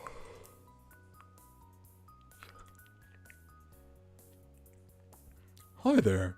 Do you need a rundown on how this works? Yes, please. Okay. First off, you pick one of the 3 options of fruit or berries. Then I'll add the ice and the source special smoothie base mix. And then you'll have your very own smoothie for $4. There's only one size. Cove leaned over the counter a bit. For several moments, he intently studied the plentiful fruit and berry options. I want to get a strawberry banana smoothie with coconut too. Sounds good. Is anyone else getting something? Can I get one that's all just mango? Of course. I like strawberries, blueberries, and raspberries for mine, thanks. Shopkeeper looked at you now. Of course I want one. Could I get strawberry, raspberry, orange?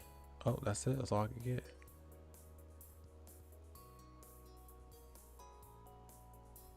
pineapple, orange. I don't know. I don't know how that would taste. And that, everyone started fishing their money out of their pockets. Someone's gonna pay for mine, right? Uh-huh. I get your smoothie, Pascal. Thank you. You, Lee, and Cove turned your heads to see Derek standing in front of the register. He passed by everyone and paid for the entire order with a 20 and a smile on his face. The remaining change went into the tip jar. Derek, you are so sweet.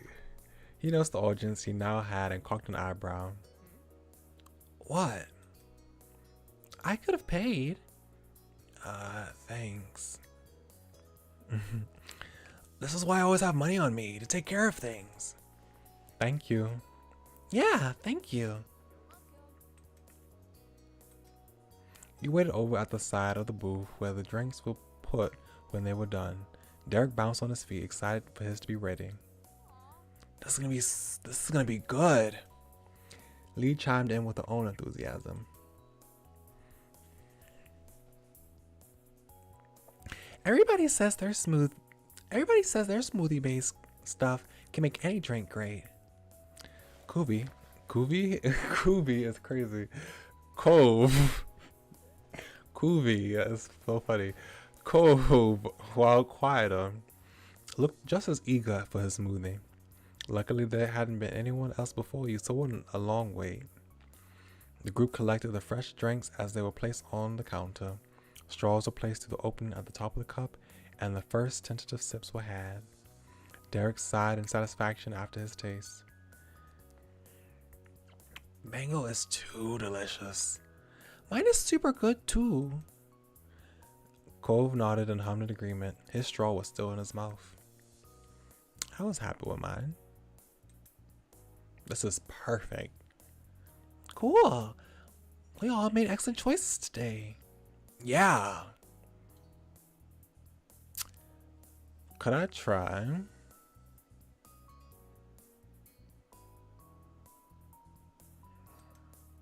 I hate mango, to be honest. I really do. But Derek, this is a cute moment to get something with Derek, so let's do that. I'd rather try Cole's rather than Cole's? No, I wouldn't, because Cole has coconut in it. I'd rather try Lee's, honestly. Can I have a sip of yours, Derek? You can. Oh, look at him. He's so cute. He's so cute. He held his cup out for you to take it, but instead it was easier just leaning forward to take a sip from his straw. He blushed slightly at the gesture. This is good mango. Thanks. Oh, he's so cute. You're welcome.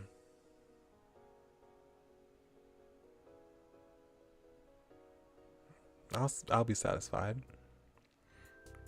As your group continued to wander the mall, you came to an area in the path that was wider.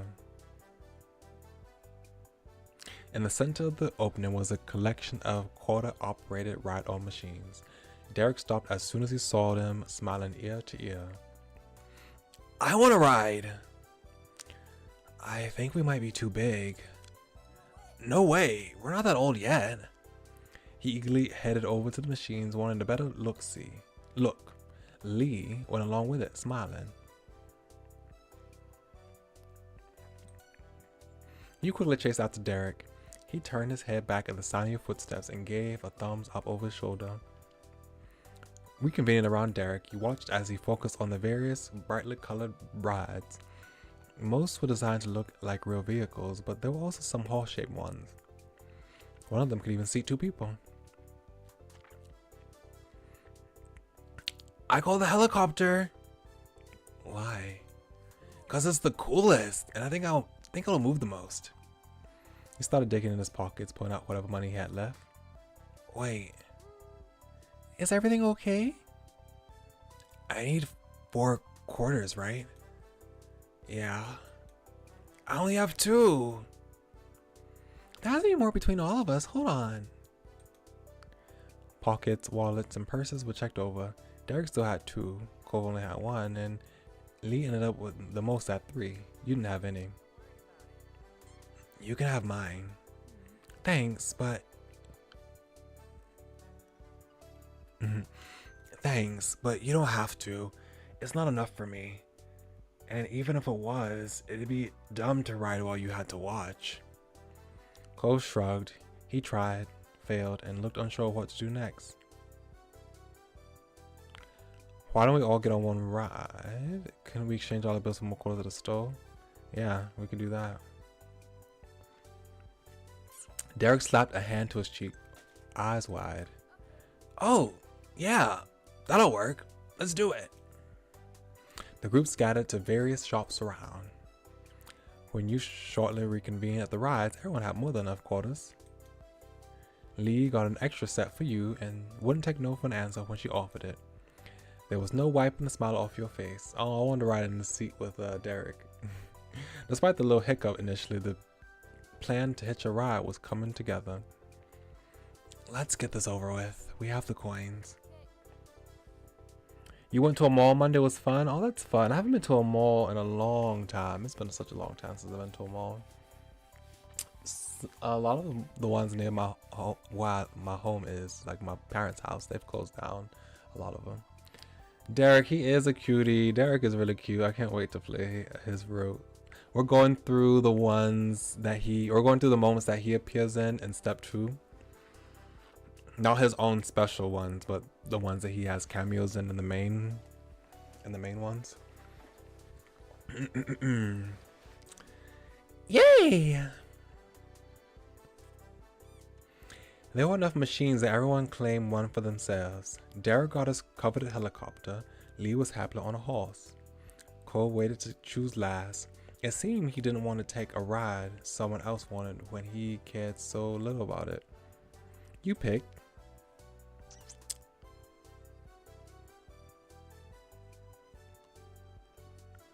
Well, I have to sit by myself. I'll do one. Well, who picked the horse? Which one? Lee.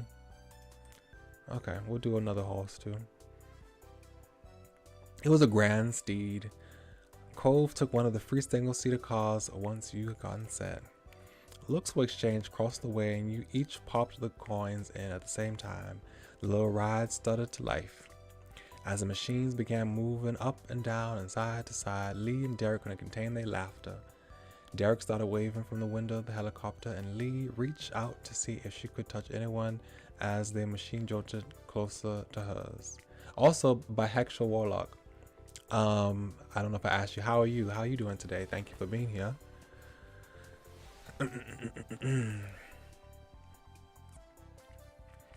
Cole, on the other hand, just gripped the side of the car.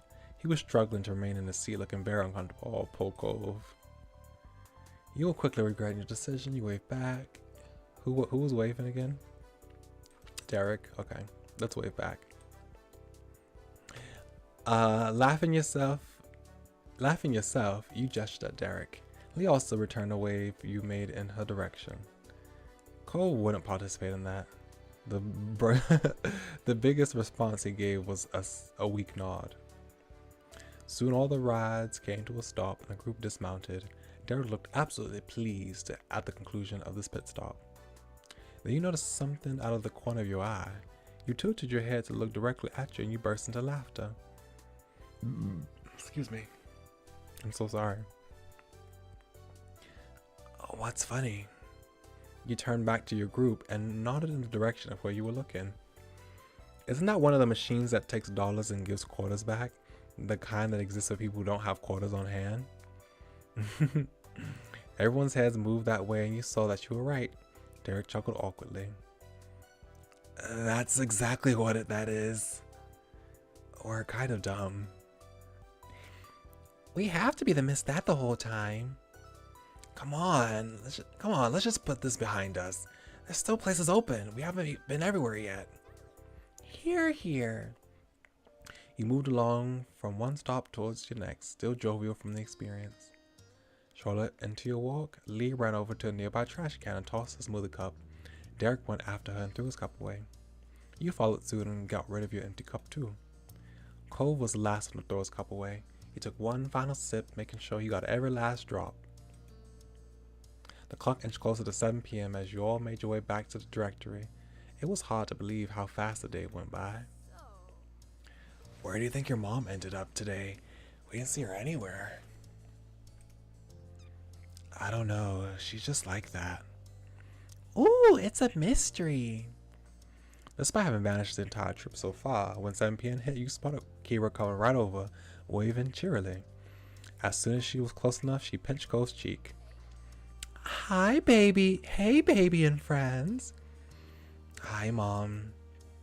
He pushed her hand back with one hand and rubbed his cheek with the other. Did you have a good day, gang? Yeah. Today was awesome. We did so much. It was fun.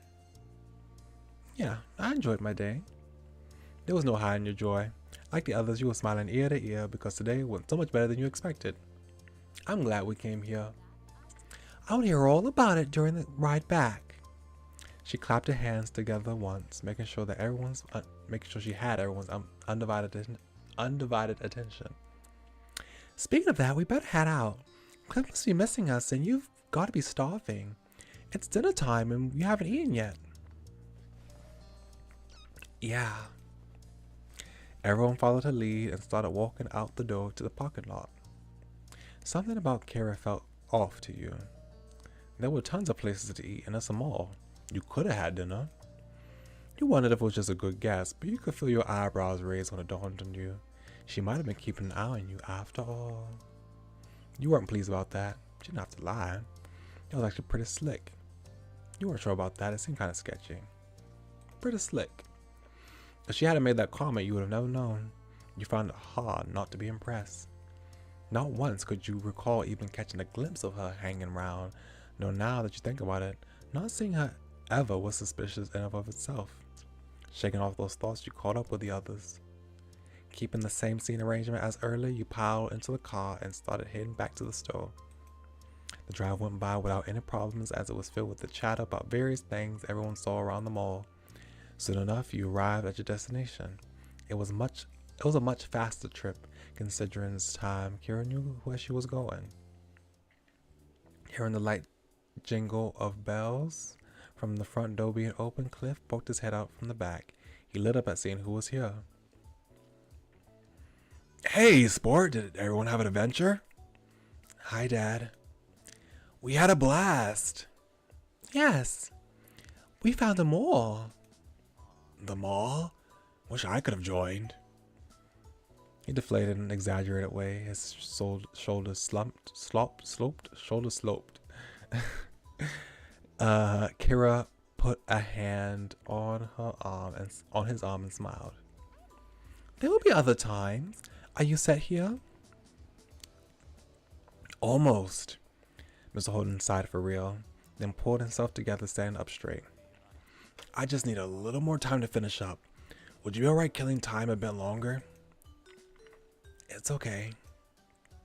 Yes, sir. No problem, Mr. Holden. We can have fun here. Excellent. What a great group of kids.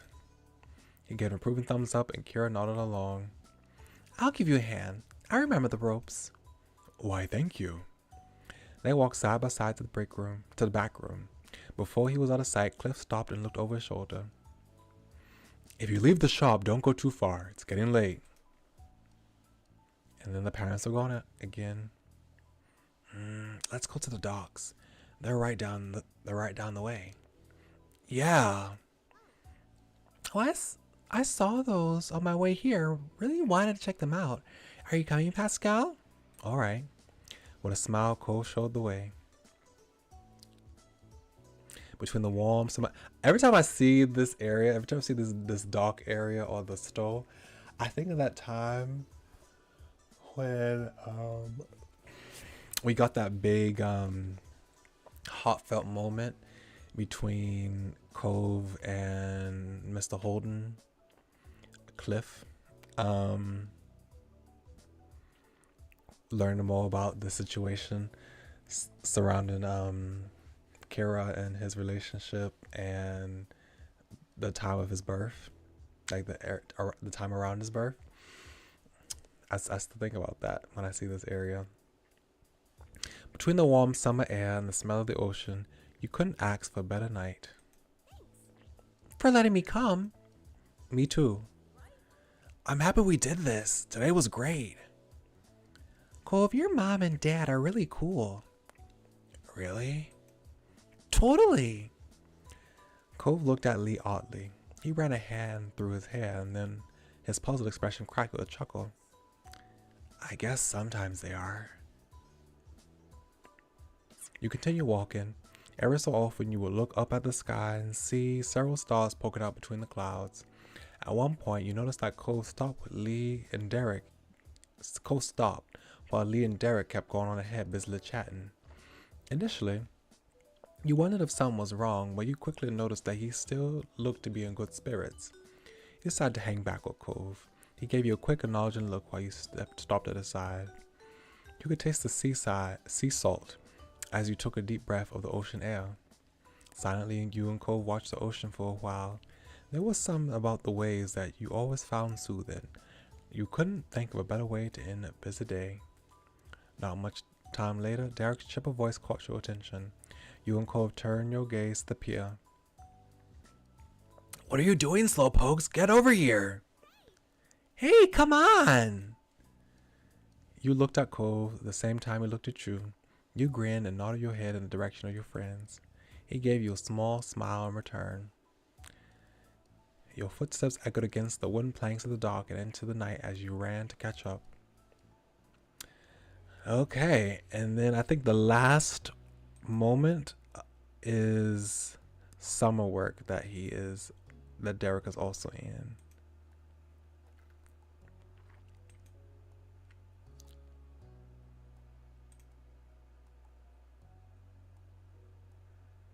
Yeah.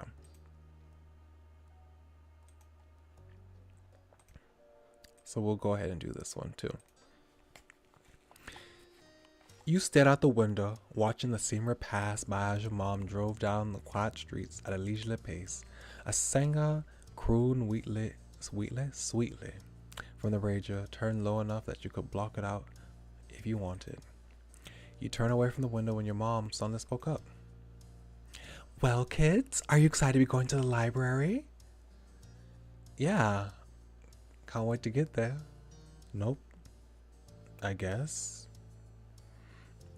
You don't sound so sure there, Pascal.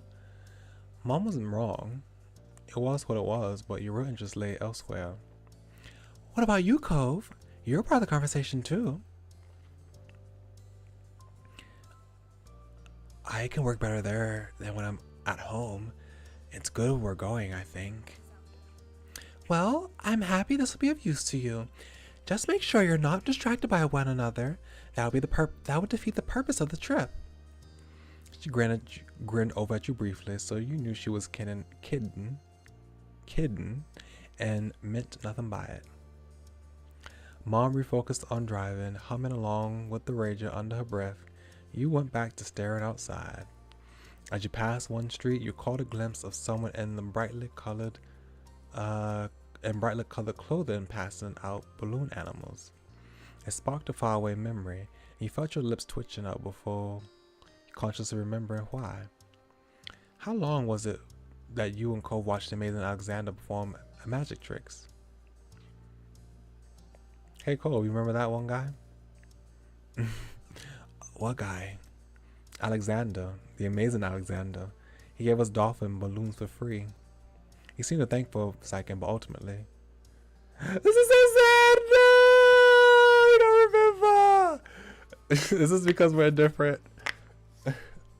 This is so sad. Not really. Oh my gosh, you don't remember. That's so sad. He didn't really care about the way we hung out together. Oh my gosh. When silence filled the car again, you returned your attention to the window. I'm pretty sure he did remember when we was on like friend level. Like we had fondness. I'm pretty sure he did. Oh well. It was an absolutely gorgeous day. You leaned your face to the sunshine, tempted to close your eyes at the gentle rays as the gentle rays warmed your cheeks. Pascal? Huh? You lifted yourself up a bit more, seeing your mom twisting her torso to fascia, confused from the front seat of the car. Next to you was nothing. Cove's car door was already open. You had reached the destination before you even realized it. I was just asking, what time should I pick the two of you up? Oh, 4 should be okay. That should give you enough time to finish your summer assignments or at least make a large enough dent. Thanks, Mom. You hopped out of the car, remembering to grab your backpack at the last second. Alright then, have fun you two. Yeah, fun.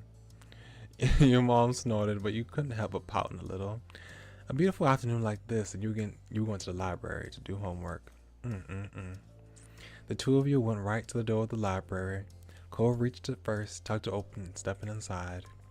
You slipped in behind him before it could fall shut. The air was much cooler inside the building than it had been for the few seconds you spent outdoors. The space was filled with the soft din of papers being moved and whispered voices. Hey, you seem kind of distracted on the right here. Just enjoying the day. I'm excited to see Derek. Want to walk around a bit? I mean, I feel like I should say this as we're going after Derek, but that sounds so rude. I don't know. It sounds rude to me. How's he gonna respond to this? He didn't say anything to that. I don't know. I don't like this. I'll say it though. Cove nodded a little, but he didn't say anything in response. Your study buddy was standing at the front of the library by a long rack of magazines. Predictably, he was flipping through one of the various sports players on the cover, looking intense enough to burst off the page. His head snapped up when you walked over, beaming widely. Hey, Pascal, Cove. Hi, we waiting for a while? Not super long. Derek put the magazine back in its place, then he gestured to the space at his side. Most of the tables were empty, only a few people leafing through his books. There's still plenty of room. An unspoken agreement, the three of you started moving towards the seating area. Derek taking 2 steps for everyone of Cole's. Oh, guess what? I'm pretty sure I've mastered the fake shot. I'll show you some other time. What's the fake shot? I don't know what that means. Derek looked over to gauge the level of interest. Do you know it? Soccer's not really for me. How does it go? Derek's eyes flashed with excitement as he explained. Well, you move the ball like you're gonna go one way, then... He demonstrated by running a few steps ahead, showing off some fancy footwork. You do it like this, so it does it like that. Wonderful.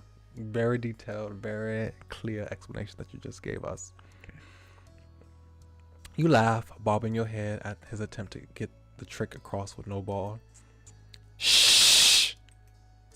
The three of you looked over to the checkout desk. The librarian stood behind it and was wearing a deep frown. You felt bad. You felt apologetic. You didn't think it was a big deal. You mouthed, sorry, and she sighed before turning back to the book she was reading. Derek scratched his cheek, choosing not to let that derail things. So, what are you guys working on? What weren't you working on? There were some things you had gotten to start with. You had yet to start a single assignment. Sadly. You had yet to start a single assignment because you didn't feel like it. You had a few assignments to work on, but you hadn't sat down and decided which to focus on this afternoon or anything. You just grabbed all of them and chucked them into your backpack. You figured you could pick when the time came.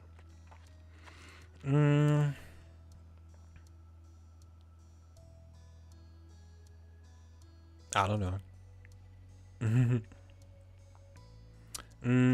I'd probably start with math because that's easier than history, I think, to like get out and be done with. Atmosphere was good for studying, and you felt motivated to tackle them. This summer reading too, I have got to go through an assigned book, but I'm gonna do that later since I don't need extra references or anything. What about you two? I've got a few worksheets. They look pretty easy, but my school gave us 3 books to read. Can't they stick with just one? Ugh. Did I ever really even read the summer reading books that they gave us? I think I kind of done that probably one time or the other. There was one time though in high school. I think it was it? It was some year of high school that we had summer reading, and usually the teachers ignore it. But one teacher that we had, our English language teacher for that one year, was it sophomore year? Because it was in person. It wasn't during COVID. So it had to be my sophomore year. Or was it during my junior year we moved online? One of those two. You're supposed to read Trevor Noah's book, and I actually did read that, or watched. I did listen to a audiobook for that. I did do that, and there was a assignment that we had to do, and a lot of people did not do the assignment, and that really gave them the bad head start, a negative head start in the class, because she actually graded that and failed people for not turning that in. It was really bad for people. I'm so glad that I actually did that one time, because I usually didn't do the readings. She was intense. That teacher was intense. I'm doing a timeline for history. You all found a table close to the tall bookshelves and set up camp. Within seconds, pencils and folders and books were strewn out on the surface. You focus on your own work. You doodle. You just look out the window again. I probably doodle. You lightly sketched on the paper, your tongue poking out between your lips as you did. You were in the middle of attempting a shock with toothed jaws open wide when you felt someone looking at you. You glanced up, seeing Cove looking over your scribbles. Cove's eyes rose to meet yours. Are you gonna do the rest? Add the second dorsal fin? He pointed to a spot on the unfinished shock. Yeah, thanks. You pushed forward with your scribbly creation. At the same time, Cove shifted in a seat, twisting his back as if trying to work knots out of it. His discomfort made you realize you had been sat in place for quite some time. I need to stretch my legs. Cool. I'm gonna stick at it here. I'm making good progress. Okay, we'll stay with Derek. I don't know if we stayed with Derek last time.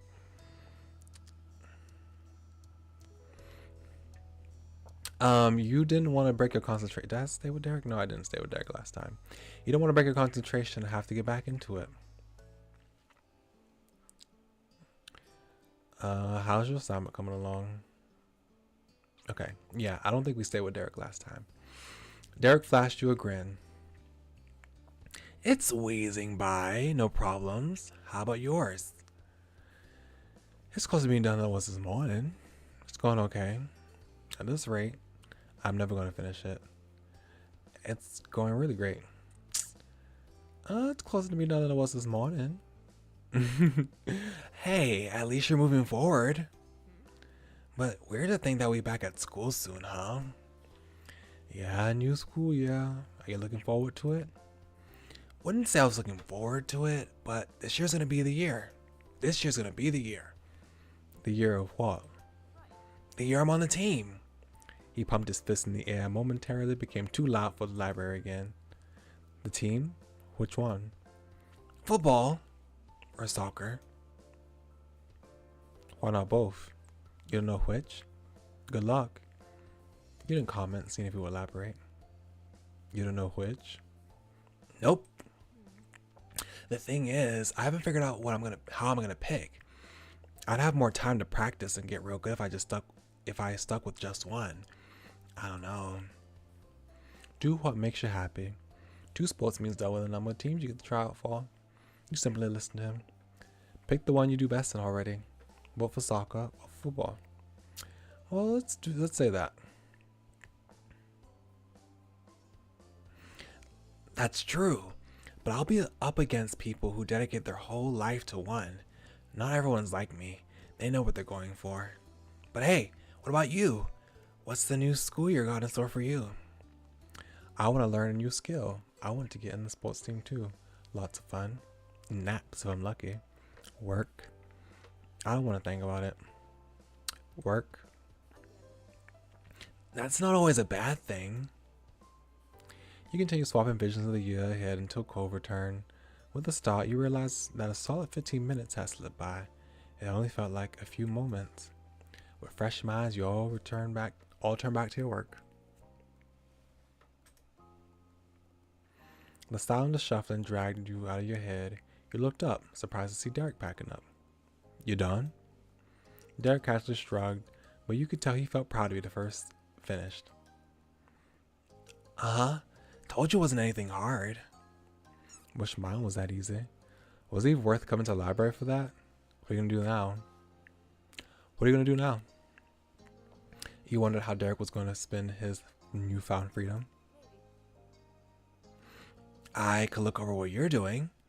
Maybe I got some tips that'll help. That'd be great. Thanks. No thanks. Nodded your head yes. You shook your head no. Sure. With a smile, Derek leaned over your part of the table. He took some time to get the gist and point you in the right direction before turning it back over to you. Derek leaned on the back of his feet. Okay, I'm gonna look around while you guys finish. See you. Bye. Later on, Cole shifted in his seat, closing his book as he looked over the notes he had been taking. Glancing away, you contemplated on what you had done thus far. You finished most of the assignments. You'd say that there was about half yet. You still had a long way to go. You had spent most of the time being unable to focus.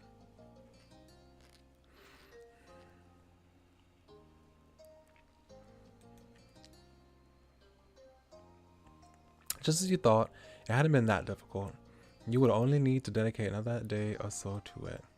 Derek's advice had made it easy in the end. Are you about ready? It's almost 4.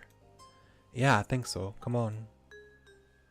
The both of you gathered up your books, and after returning the ones you'd use for reference to the proper shelves, set off to find whoever Derek had wandered off to. He was in the biography section. His back was to the two of you, one hand above his head and the other supporting himself against the shelf as he strained to grab one of the books. Hey Derek, we're ready. He glanced towards the sound of your voice, then up towards the shelf he was trying to reach. You followed his gaze and then took the book off the shelf for him. Here you go. Look at him being so cute. You held the book out for him. He just stared at you, speechless, until he eventually accepted the book from your hand and squeaked out a small reply with flushed cheeks. Thanks. And then 3 of you moved to the front of the library to wait for your rides. You stood close to the window and let out a content sigh, feeling the rays warm you from the slightly chilly library exterior. I wish our assignments were more exciting. You stared into space. Got any plans after this? Gonna work on my technique. Can't get rusty while school's out.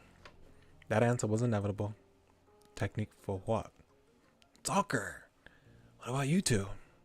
You didn't much like being lumped in with Cove, as always.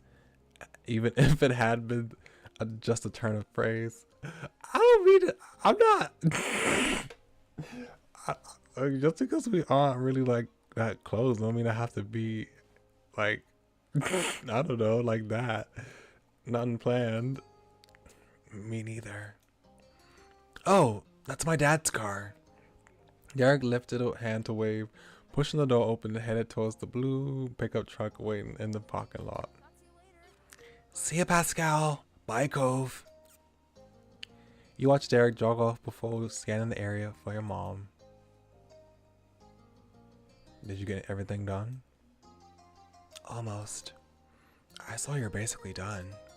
He smiled, impressed. You felt pretty good about it. With that, a silence fell between you and Cove. It wasn't long before you spotted your mom's car coming down the road. There she is. Time to go then. You climbed into your car, sliding into your usual seats and buckling the belts. Hey kiddos, did you get a lot done? Yeah. Nice. Nice. The car shifted into action and you watched as the library shrunk into the distance. It wouldn't be the last time you saw it this summer, but at least you knew you were going to have company. Mom teased some more information about that day out of you. But soon enough, the trip was over and you arrived back to your neighborhood. Cove didn't come inside. After getting out of the car, he parted ways. You gave him a casual goodbye and let him leave. Your thoughts drifted idly as you went up to your room. You abandoned your backpack on your desk. With everything wrapped up, you decided to unwind a bit by playing an old game you enjoyed. The afternoon came and went. Dinner was eaten and you were cleaning up the dishes left behind from it. You scrubbed the last of them and let out a satisfied sigh. Okay, they're done. I'm going upstairs now. Pascal, take it easy. You got back to your room, noticed your backpack from earlier. You figured it would be best to unpack the stuff you needed before going to bed. You hefted your bag onto your bed. It sunk into the comforter. With that, you started to sort through the books and paper packets. Not all of it were things you will need anytime soon. A small pile of the most important assets began to grow at your side of your backpack until you gone over it all. You had actually finished flipping through the contents, but that wasn't all of your work. You instinctively pulled the opening closer to you and peered inside. A second look through commenced, then a third, and then you began to open the smaller pockets. You were missing your math assignment. That part of your homework that was a part of your summer work that you had gotten done, and now it was gone. It hadn't been that noteworthy before, but the bag wasn't really zipped when you had first begun to look through. The work could have fallen out somewhere if you had it in the first place. You were upset about the revelation, but made yourself calm. You started to panic. All you could do was shrug. Your stress level shot up. It's best thing positive, you felt paralyzed. Panic. The assignment could be anywhere. You never thought you were never going to get it back. It's gone, and now you're going to have to replace everything you did for it. You made a sudden bolt for the other side of your room. You started to scour the spot of the backpack was originally left in. With nothing in sight there, you expanded the search to the rest of the space. It was a frantic and ultimately fruitless effort. Your assignment wasn't here. You moved back down to the living room. Is everything all right? You told Ma what was going on. I unpacked my bag and one of my assignments wasn't there. Oh, what's missing? Assignment for school from the library today. Mom's eyebrows raised with concern at the answer. That's a pickle. I'll call right now. I think they might still be open. Thanks, Mom. Don't worry about it. That's not gonna help. You let it go without a word. Thanks. Just leave it to me. We'll figure this out, honey. Why don't you give Cole a call after? He was with you, right? Maybe you might remember seeing something. Your mom re-entered the scene a few minutes later. The look on her face was not promising. I got a hold of the librarians. They don't have any papers with your name on them. Not that they could see anyway. I'm sorry. Okay. Oh, honey, we'll figure this out. Okay. Alright, my turn. Both of your parents went to the phone for a second attempt at helping. This time you were ushered to join too. Why did she bring Cove into this? This is embarrassing. You sighed. Things were bad enough and only made it worse. You wanted to hope this might go somewhere. You stopped her from calling him. I mean, it would be embarrassing. I'd probably be embarrassed.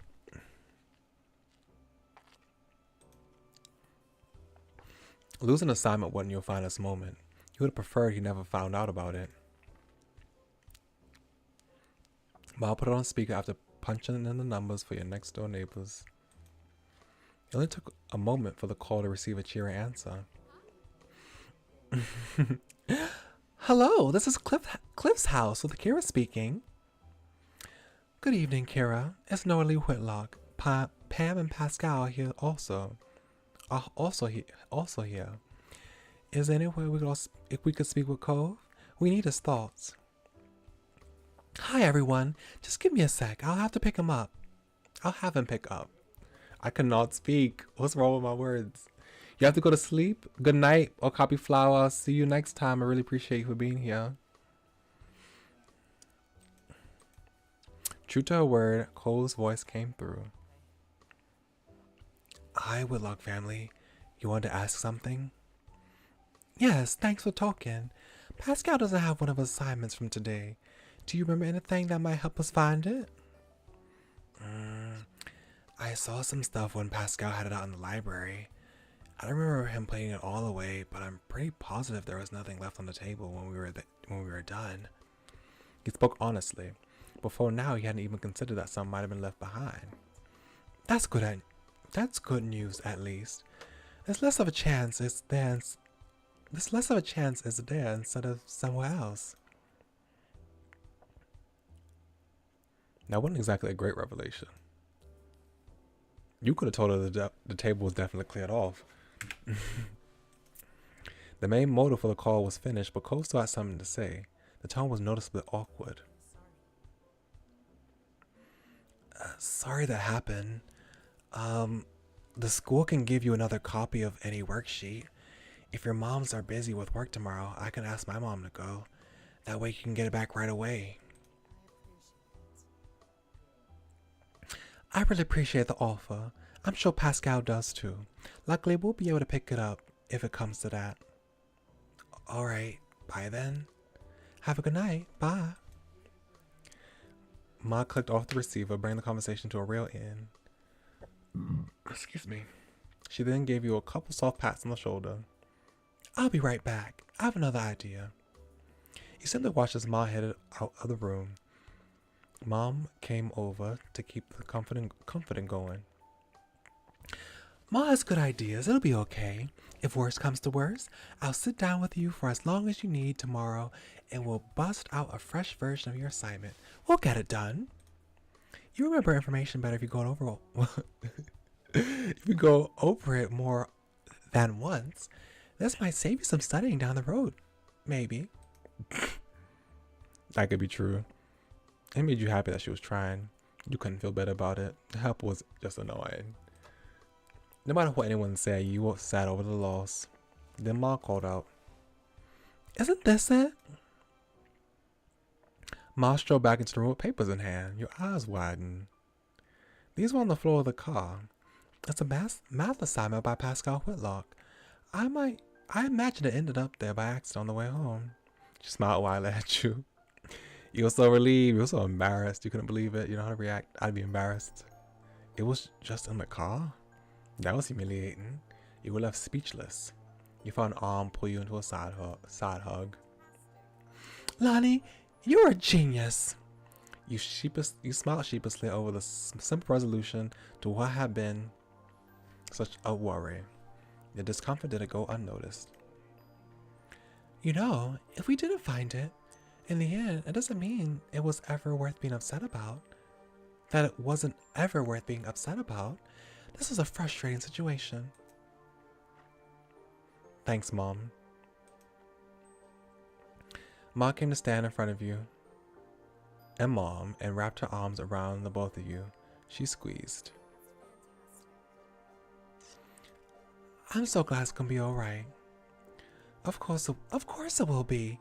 We just proved Pascal has a genius ma whose whole job is to make sure things are okay. Oh, Pam, you're smart and helpful too. And natural, so is Pascal. I have to agree. Did you see how he handled those dishes earlier? It was a perfect job. The two laughed together as they had many times before. There was a thought in your head that you knew to be true. Your moms would be there for you when it came to big things and with small things. Okay, so I think we're going to save here. And we will actually get started on playing the Derek moments of the DLC next time we stream. So I think this is a good place to pick up pick up immediately in the next stream. So yeah, I want to thank y'all very kindly for coming. This was fun, refreshing our memory, and getting to spend more time with Derek than we did last time. And I can't wait to actually get on his new material. But yeah, tomorrow will be the last stream of this week. I said I was gonna play European versus 5, but I think I might do New Year's resolution, free chat, drawing stream, something like that. I don't know, maybe something like that.